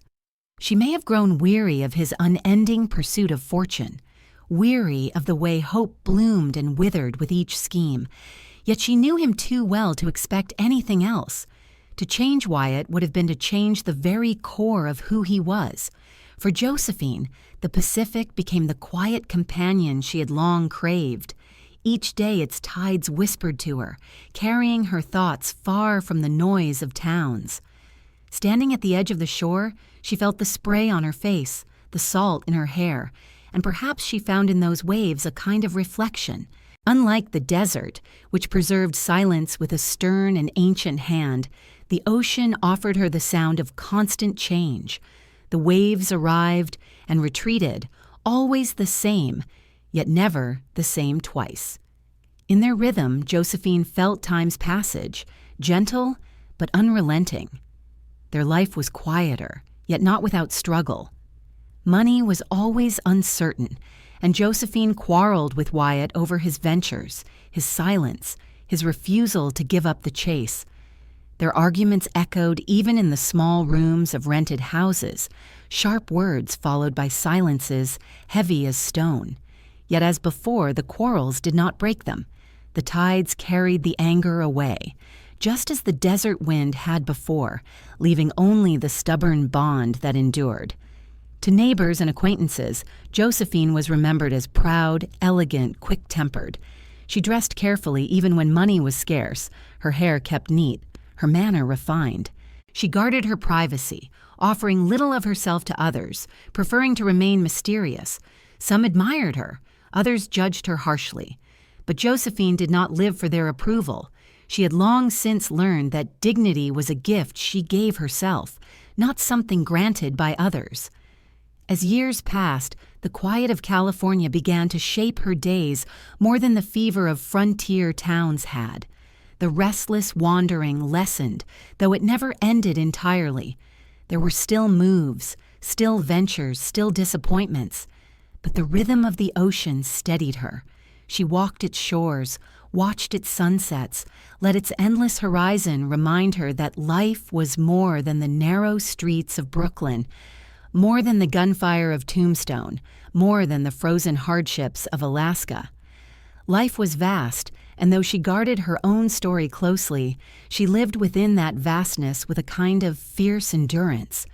At times she thought of the past, the Sabbath candles of her childhood, the lamplight of San Francisco stages, the dust of Tombstone streets, the snow of Alaska's long nights, all drifted through her memory like waves rolling upon one another. She rarely spoke of these things, even to Wyatt. Silence remained her companion, her shield. Yet in her silence there was no emptiness. There was reflection, there was memory, there was the careful shaping of what she wished to keep hidden and what she allowed to be seen. The ocean, patient and unceasing, mirrored this silence. Each wave broke and was gone, leaving no trace but foam. Each secret Josephine carried was like a wave, rising in her heart and then retreating again into the locked box she guarded. The ocean gave her comfort in this, as if nature itself conspired to preserve her mysteries. Neighbors saw only fragments.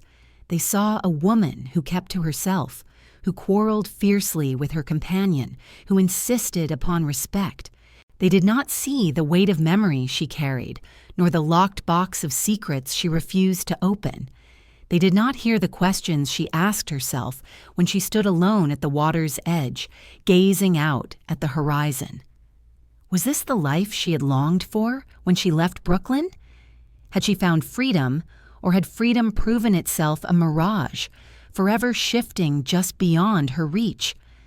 The questions lingered in her, unresolved, as the tide withdrew once more, leaving patterns in the sand that the next wave would soon erase. The tide pulls back, its sound unresolved. The tide pulls back, its sound unresolved, leaving ripples in the sand that vanish with the next advance, as if memory itself were written and erased with each motion. For Josephine, the ocean became more than a rhythm of nature. It became a mirror of her own resolve. She had lived through wandering, through quarrels, through hunger, and through restless years. Now, as the world grew quieter around her, she found herself seized by a new purpose. That purpose was to guard the memory of the man who walked beside her, and in doing so, to guard her own. Wyatt was not always easy to defend. He was a man who left as many enemies as admirers, a man who had lived by his own code more than by law or expectation. To some, he was a hero of the West, calm and unyielding in moments when others faltered. To others, he was a killer, a gambler, a figure of suspicion whose silence concealed as much as it revealed. Josephine had watched him through it all, watched the tempers flare, the ventures fail, the quarrels rise, the silences endure. She had loved him and fought with him, quarreled and reconciled, endured the long roads of disappointment and exile. And in all of it, she had chosen him. That choice, once made, became the foundation of her life. Now she determined it would be the foundation of his legacy as well. The years softened into a quieter pace. Wyatt grew older, his silences deeper, his movements slower. The desert wanderer, the gambler, the deputy of dusty towns, had become a man of modest routines, content to sit in the sunlight of California, to speak little, to remember much. Josephine, restless as always, could not be content with silence alone. She saw with clarity that the world would one day tell Wyatt's story without him, and she knew the world could not be trusted to tell it kindly. So she set herself as the keeper of the story, the guardian of what would remain. Letters were destroyed, notes discarded, testimonies burned. She gathered what might harm, what might reveal, and consigned them to flame. The smoke curled upward like a veil, erasing what she chose to erase. In this way, Josephine did not merely guard Wyatt's reputation, she shaped it. She decided which fragments of his life would remain visible, which would vanish into silence, which would be left for rumor to gnaw at but never fully confirm. It was not only Wyatt's story she guarded. In those flames, in those silences, she also guarded her own. For Josephine's past was as complex as his, full of contradictions, half-truths, reinventions. To reveal too much of herself would be to invite judgment, dismissal, the loss of dignity she had fought to preserve. And so she wove her life into his, making their story one and the same. By protecting him, she protected herself. By shaping his legend, she secured her own place within it. But such labor came with cost. To live always guarding, always concealing, meant she could never fully rest. Even in her later years, when many women of her age settled into quiet reflection, Josephine was restless, wary of prying eyes, determined to manage every telling of the past. Biographers approached, eager for stories of Tombstone, eager for accounts of Wyatt. Josephine measured them carefully, refusing most, offering fragments to some, never fully trusting any. When she spoke with purpose, shaping words as carefully as a mason-shaped stone. She was jealous, too, of how others told the story. She bristled at versions that painted Wyatt in ways she disliked, that cast suspicion on his actions, that ignored his dignity. She wrote letters of protest, corrected accounts, sometimes with truth, sometimes with invention. She wanted the world to see him as she had chosen to see him, calm, noble, enduring. To admit his flaws, his failures, his tempers, his silences, was to admit her own. And so she held fast to the myth, polishing it, guarding it, refusing to let it tarnish. Those around her sometimes found this difficult. Her quick temper flared when she felt Wyatt disrespected.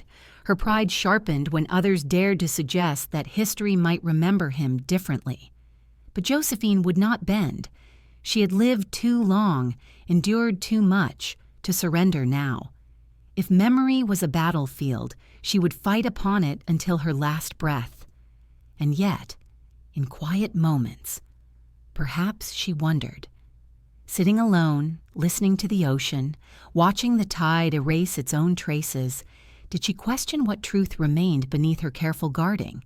Did she wonder whether she had shaped Wyatt's memory into something that no longer resembled the man himself? Did she question whether in defending him she had obscured herself, hiding the woman she truly was behind the legend she built? The locked box remained unopened, the secrets sealed. She had made her choice long ago, to control the story rather than surrender it, and in that choice lay both strength and sorrow. For to conceal was also to carry weight, to guard a silence so heavy it could never be shared. One evening, as the sun sank over the Pacific and the tide pulled back once more, Josephine burned another handful of papers. The flames glowed against her face, the smoke rose into the air, the ash drifted upward before vanishing. She watched until the last ember died, until the tide whispered again beyond the window. The papers were gone, their words erased, yet the silence they left behind pressed close, like the tide itself holding secrets beneath its surface. The smoke fades, unresolved, curling into the night. The smoke fades, unresolved, curling into the night air, dissolving into the darkness as if it had never existed at all. And yet Josephine knew that nothing was ever truly erased. Words burned might vanish from paper, but they remained in memory, in rumor, in the murmur of voices that traveled quietly through time. She had destroyed what she could, but her past, woven of choices, encounters, longings, was not so easily undone. There were whispers, persistent and varied, each carrying a different version of her youth. Some said she had been no more than a restless girl from Brooklyn who sought the stage and found herself too often in disrepute. Others claimed she had lived in San Francisco as a courtesan, her beauty sought after, her dignity bartered in rooms dim with smoke. Still others whispered that her path crossed with lovers long before Wyatt, men whose names she never later allowed to be spoken, men who had shaped her story in ways she refused to acknowledge.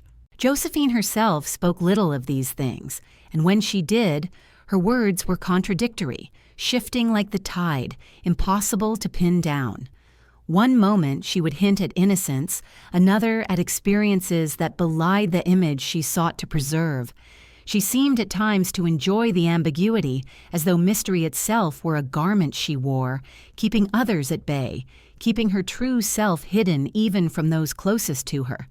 Perhaps she feared that confession would diminish her, that the truth, once spoken, would be used against her.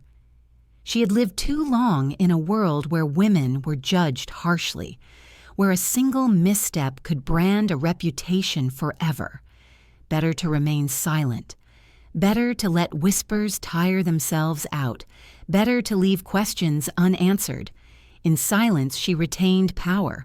For so long as the truth was unknown, she could not be fully condemned. Yet silence has its own weight. To live always guarding, always concealing, was to carry a burden that pressed upon her even in moments of ease. When she laughed, did she remember the voices that whispered behind her back? When she sat proudly beside Wyatt, did she wonder which parts of her past he knew and which he only guessed at? Their bond was enduring, but it was also imperfect, built on trust yet shadowed by secrecy. Wyatt himself was a man of silences, and perhaps in this they understood one another. He did not pry and she did not confess. They lived with what was spoken and with what was left unsaid. Rumor, however, has a life of its own.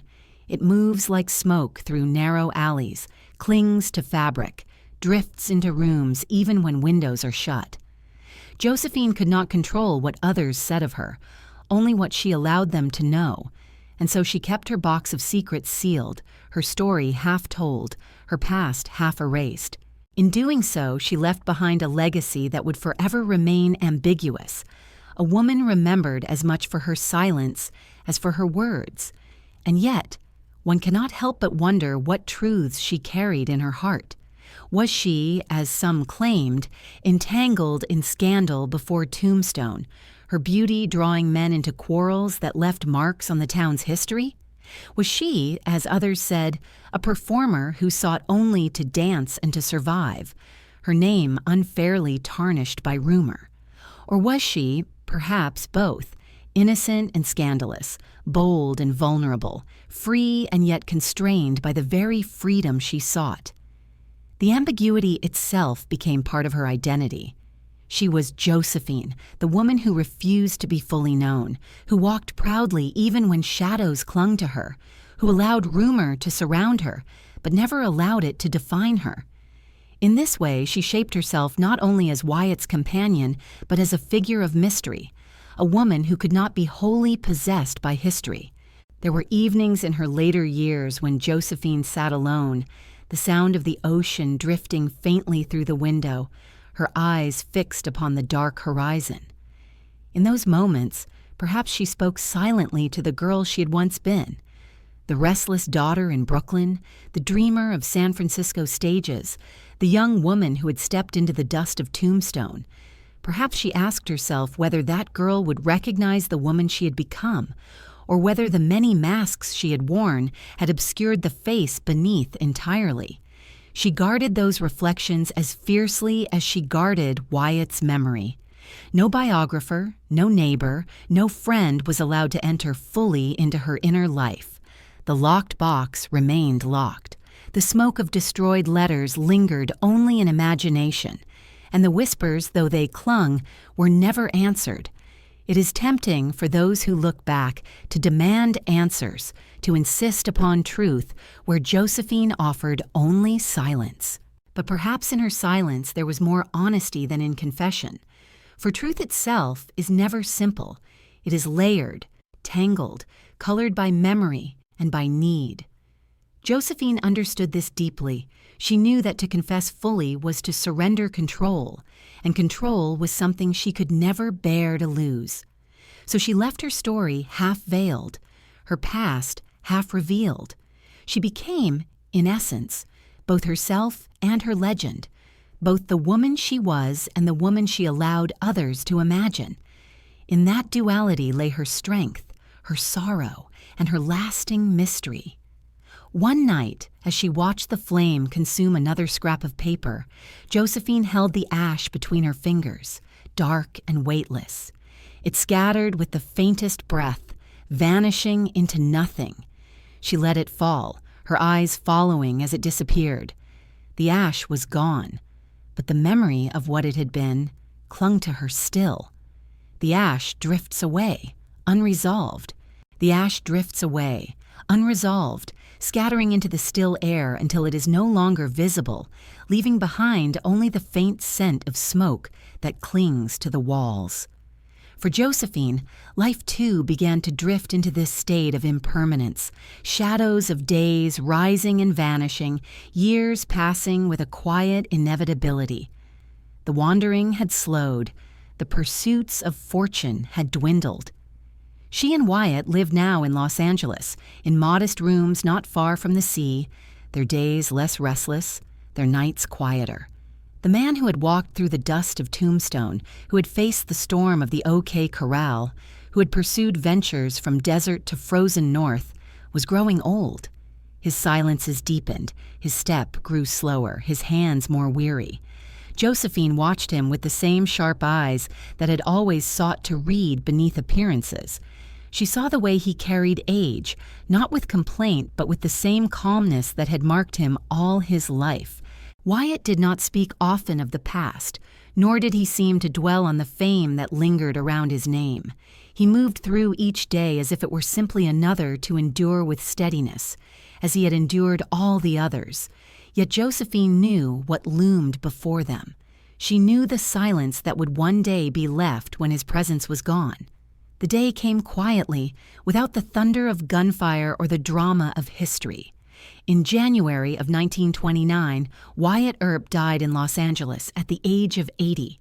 He died not in a saloon, nor in a duel, nor in the dust of a frontier town, but in his bed, after a long illness, his life ending in a way that belied the legend surrounding him. To the world, his name was bound forever to the West, to violence and law, to myth and memory.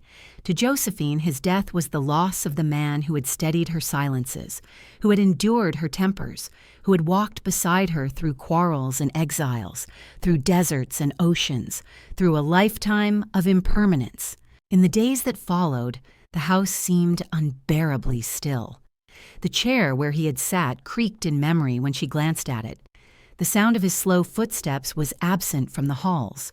The quiet was not the calm silence he had once carried within him, but an emptiness, an absence that pressed against her chest until she could hardly breathe.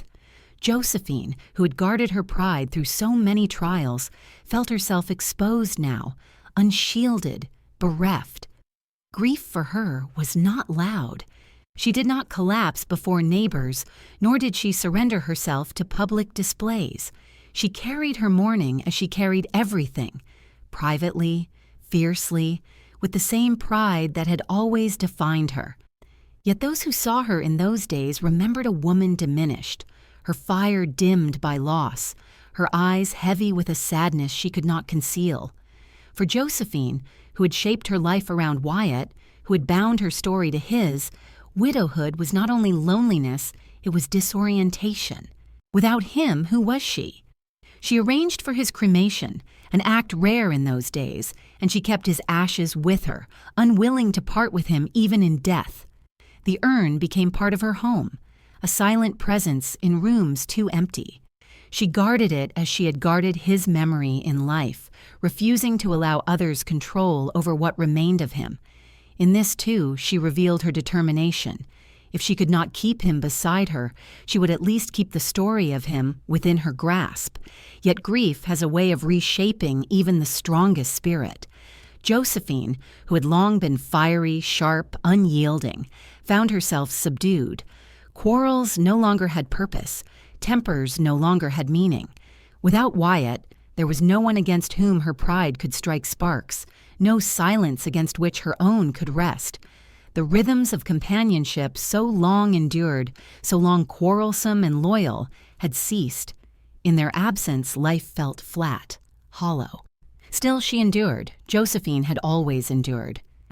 She kept her routines, guarded her dignity, walked with the same proud bearing even when age bent her body. She remained, as she had always been, a woman who refused to surrender to defeat. Yet in her solitude, she must have felt the weight of questions pressing harder than before. Had she shaped his memory truthfully, or had she woven it too tightly into legend? Had her silences protected him, or had they obscured the man he truly was? And what of her own story? Would it vanish entirely, leaving only his name where hers had once stood beside it? In the nights after his passing, Josephine sometimes sat alone by lamplight, as she had in so many towns before, as she had in youth and in age. The flame flickered, casting her reflection faintly in the glass. She remembered their quarrels, their silences, their laughter, their wandering. She remembered the deserts, the oceans, the snow. She remembered the girl she had once been, restless in Brooklyn, and the old woman she was now, restless still. In all of it, Wyatt had been the constant thread. Without him, the fabric of her life seemed frayed, unraveling, and yet she remained his guardian. She determined that his name would not be left to rumor, that his dignity would not be lost to careless retellings. If grief hollowed her, purpose steadied her. She would be the voice that kept him remembered as she chose, and in that choice she would keep herself alive as well. But the silence of the house remained, heavy and unyielding. The creak of a chair, the echo of footsteps, the murmur of his quiet voice, all were gone. The silence was final, and Josephine, for all her strength, could not banish it. She lived now with absence, her pride her only companion, her secrets her only comfort. The chair remains empty, its creak unresolved. The chair remains empty, its creak unresolved, as though it waits still for the weight of the man who will never return. Josephine walked past it each day, refusing to let her gaze linger too long, yet always aware of its presence. In that emptiness, she discovered both sorrow and purpose. For if Wyatt could no longer steady her in silence, then she would steady his name, guarding it against the intrusion of strangers. Widowhood did not soften her pride. If anything, it sharpened it into a weapon she wielded against anyone who dared to tell his story in a way she disapproved. The world had not forgotten Wyatt Earp. Newspapers, dime novels, and traveling storytellers had long since begun weaving his life into the tapestry of the Wild West. Yet those tellings were not always kind, nor were they always accurate. Some painted him as a ruthless gunman, others as a gambler without honor, still others as little more than a relic of lawless days best left in the past. Josephine could not abide these portraits. To her, Wyatt was more than any single moment, more than the gunfight that had etched his name into history. He was the man who had endured, who had carried himself with dignity when others faltered. He was her companion, her anchor in quarrels and wanderings, her constant in a world that shifted too often, and she would not permit him to be remembered otherwise. So she took up her own kind of battle. Letters flew from her hand to authors and editors, filled with corrections, protests, and demands. She insisted upon details that suited her memory, rejected accounts that contradicted her, and scorned those who failed to present Wyatt as she wished. At times her words were sharp, at times pleading, but always firm. She became both advocate and censor, determined to bend the story toward the image she guarded. Some biographers learned quickly that to cross Josephine was to invite relentless resistance. She would not allow them to speak with freedom. She destroyed what might harm. She refused access to documents. She contradicted accounts even when others swore to their truth. To her, truth was not fixed, but chosen, and she had chosen hers. That choice became her armor. She believed she had a right to shape history, for she had lived it, walked through its dust, carried its weight. Who else could speak with greater authority? But in this labor of guarding Wyatt's memory, Josephine also guarded her own. For to admit too much of him was to risk revealing too much of herself. The quarrels, the tempers, the hardships, they were real, yet she wrapped them in silence. She did not wish the world to see Wyatt's flaws, for to see his flaws was to glimpse her own compromises, her own weariness, her own scars. She needed him remembered as noble, calm, enduring, for only then could her own life, lived beside him, appear dignified as well. Her quick temper, already known to those who had lived near her, only deepened in widowhood. She lashed out when she felt slighted, raised her voice when she felt ignored, withdrew when she felt betrayed. Yet beneath the temper was grief, a grief she did not know how to express except through the defense of memory. To guard Wyatt's story was to keep him alive. To let others diminish him was to lose him again, and that she could not endure. Neighbors sometimes whispered about the old woman who lived with such fire, who spoke fiercely of her husband, who seemed unable to rest. Some pitied her, others admired her determination. Few fully understood the depth of her loneliness, the way the silence pressed upon her in the night, when no one listened, when no letters were to be written, when only her thoughts kept her company. In those hours, perhaps she questioned whether her labor truly preserved him, or whether it only built a myth that no longer resembled the man she had known. But even if she questioned, she never confessed doubt aloud. Biographers continued their work regardless of her protests. Some ignored her, some sought to placate her, some grew weary of her demands. Yet Josephine fought on. Each letter she wrote, each memory she shaped, was part of a larger battle, not only to protect Wyatt, but to assert her own power against the erosion of time. History might belong to men with pens and publishers, but she, too, would fight for her place within it. It is said that she tried at times to create her own written account, to place in words the story as she wanted it told. But those writings never reached completion, and what fragments remained bore the mark of her secrecy. Contradictions, omissions, embellishments.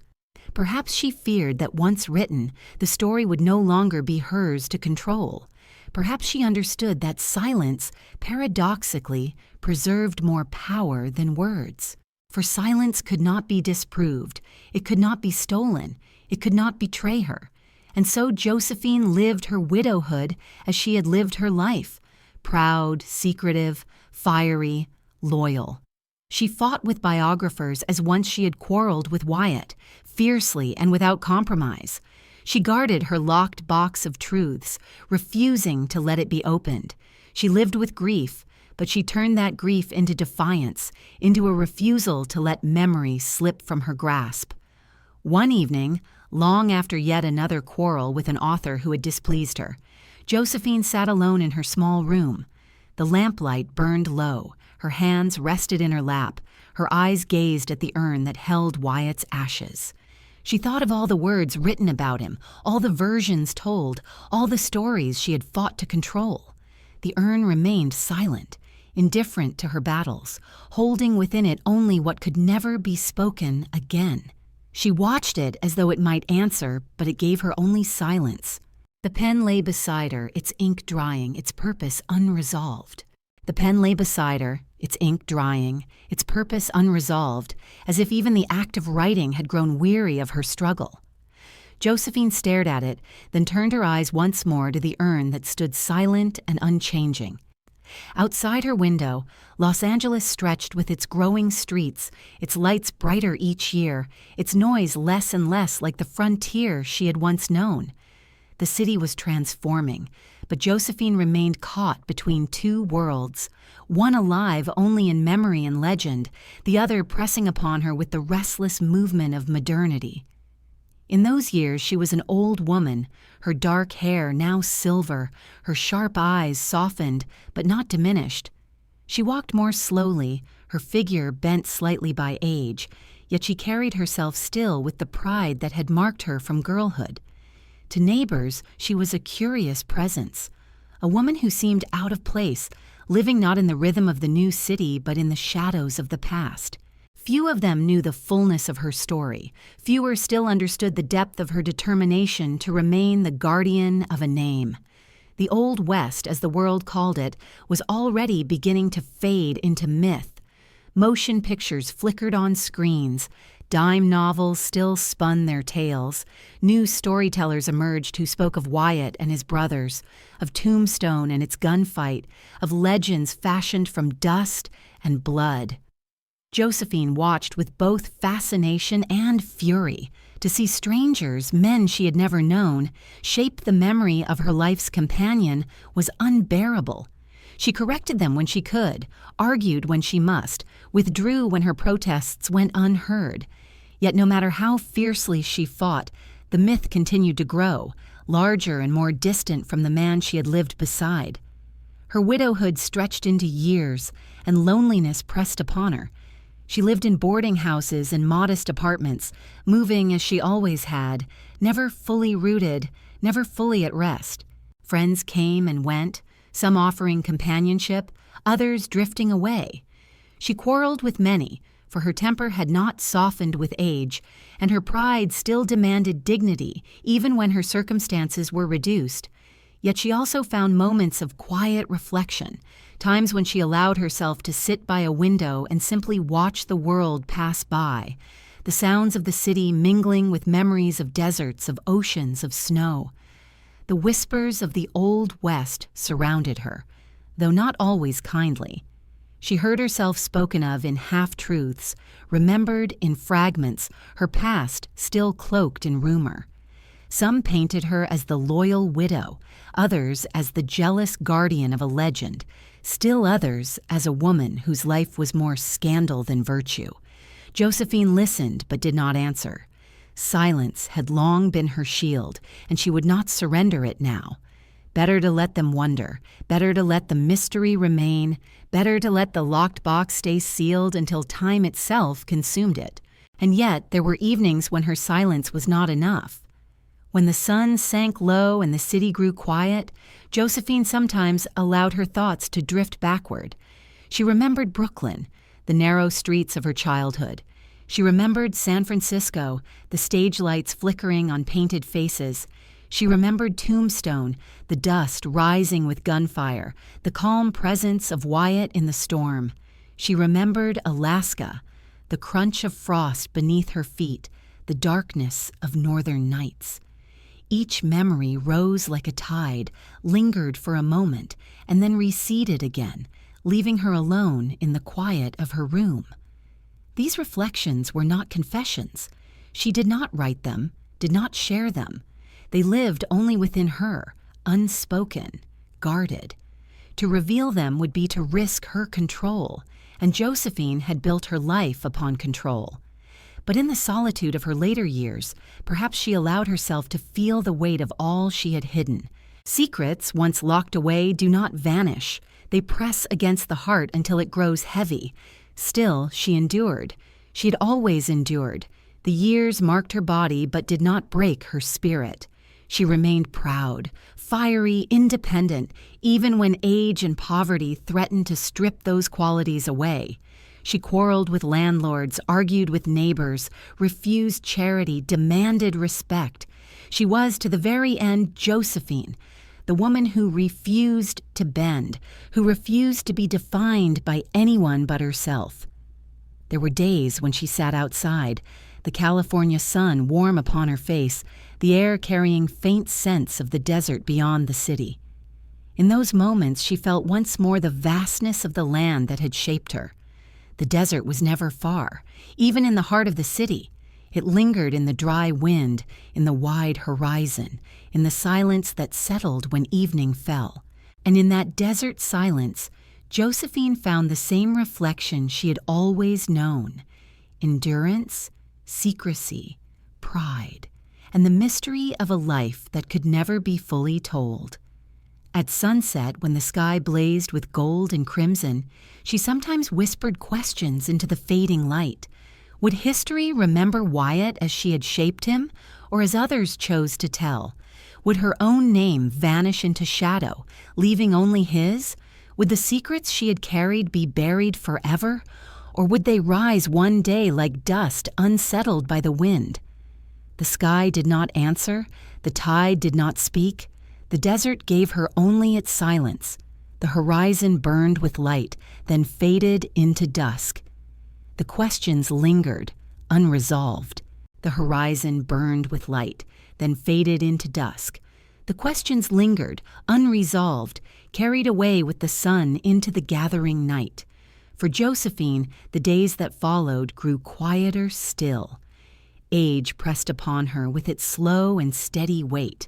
Her steps shortened, her body bent, her eyes dimmed with time, though they never lost the sharpness of pride. She lived now in the long shadow of memory, her world reduced to rooms modest and often lonely, yet within those walls she carried the fullness of a life that had touched deserts, oceans, snow, and legends. The Los Angeles around her had changed beyond recognition. Where once there had been dusty streets, there were now cars streaming in endless lines. Where once the horizon seemed open, buildings now rose, crowding out the silence she had once known. The world had moved forward, and the frontier that had shaped her life was spoken of in films and novels rather than in lived memory. Yet Josephine remained, a living fragment of that older time, a woman who had seen and endured what most could only imagine. By 1944, her strength was waning. She was 80 years old, her body frail, her spirit still stubborn. Poverty had marked her last years as it had marked so many before, yet she held to her dignity. Those who saw her remembered a proud old woman, fiery even in decline, unwilling to surrender the sharpness of her will. She had outlived almost all who had known her in her youth, outlived Wyatt by 15 years, outlived the world of Tombstone, outlived even her own legend in some ways. And now, at last, her own life approached its end. On December 19, 1944, Josephine Sarah Marcus Earp died in Los Angeles. She died as she had lived in her later years, quietly, without spectacle, without confession. There was no great drama, no public farewell. Her passing was simple, her story unresolved, her locked box of secrets sealed forever. To those who knew her only through whispers, she remained a figure of mystery. To those who remembered her presence, she was a woman of pride and fire. To herself, perhaps, she was still the restless girl who had left Brooklyn long ago, seeking freedom in the vastness of the West. Her burial carried its own quiet poetry.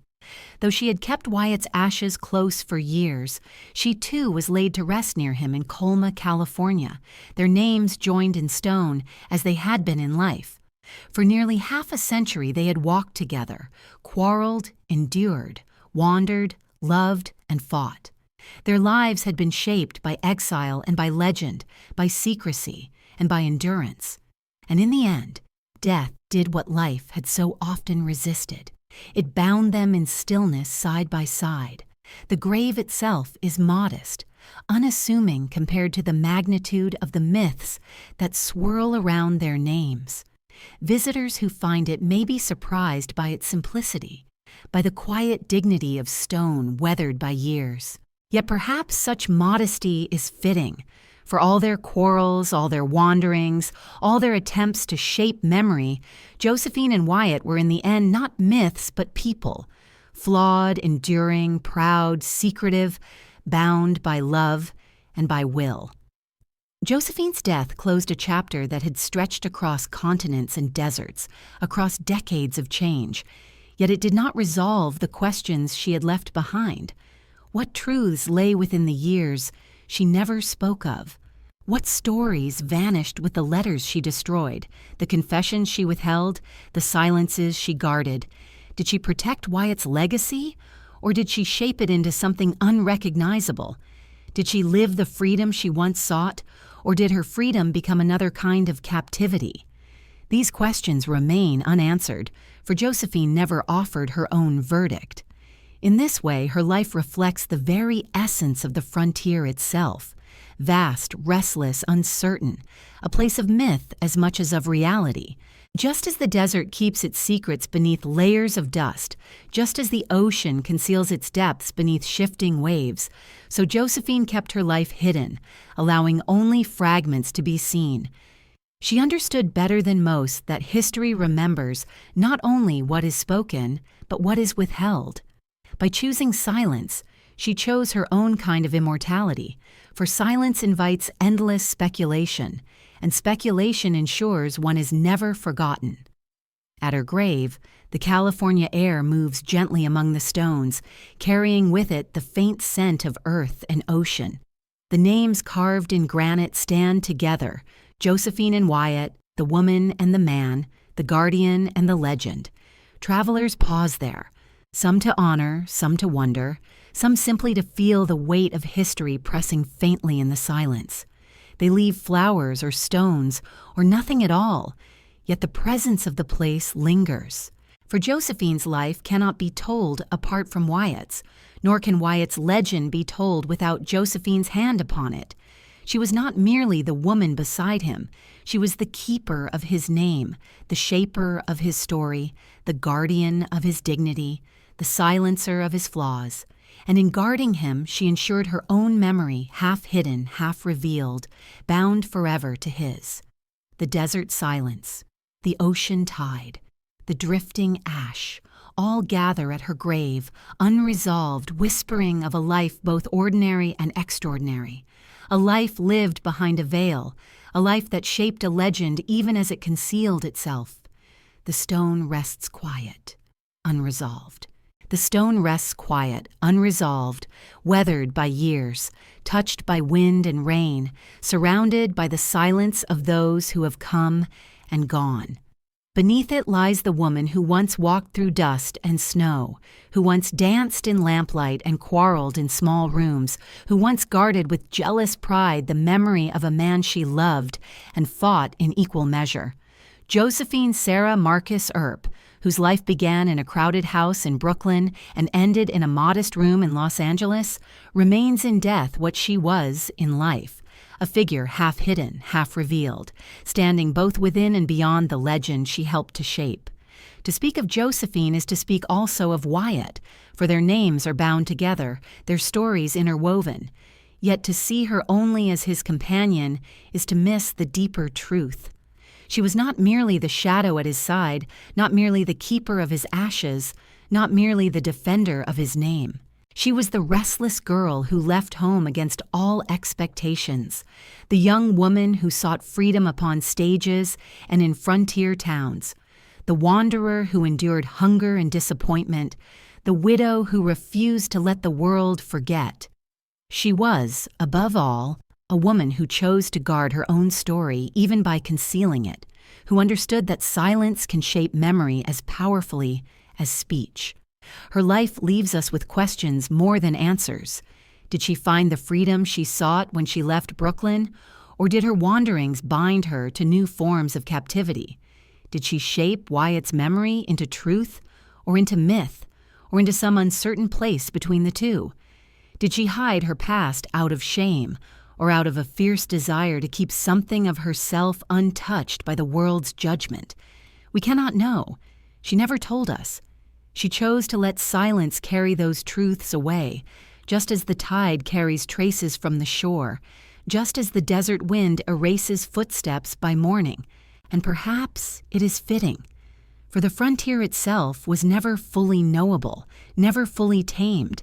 It was a place of promise and disappointment, of violence and endurance, of lives lived in fragments and remembered in legend.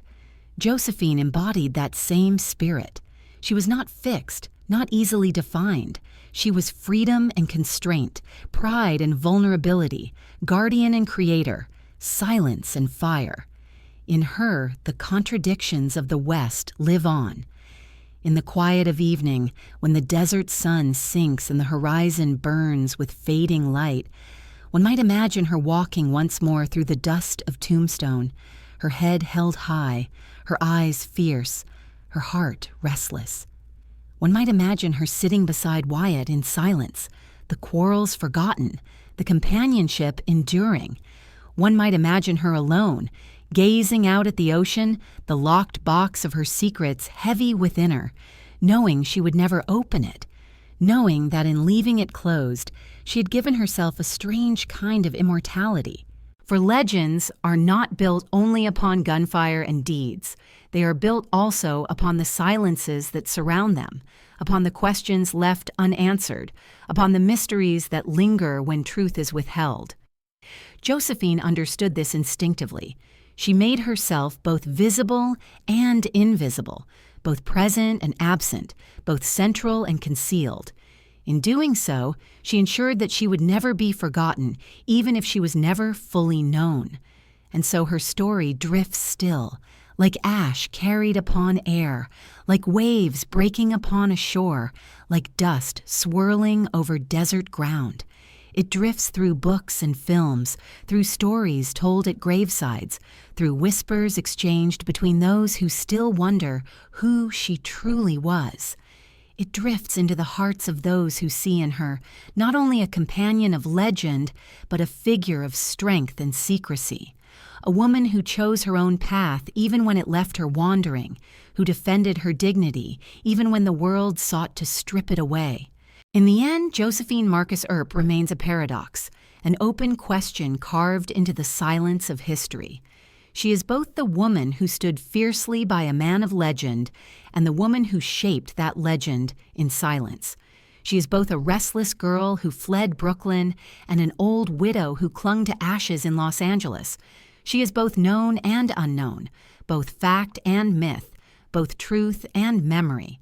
And perhaps, as the stars rise over the desert, that is how she would wish to be remembered, not pinned down, not reduced to a single tale, but drifting like the desert wind, carrying with her the mystery of a life half concealed, half revealed, always unresolved. The night deepens, the tide withdraws, the desert grows still, the stone rests quiet, and Josephine, guardian and creator of legend, sleeps at last beside the man whose name she shaped, her own life lingering in silence, waiting still to be heard. The silence endures, unresolved.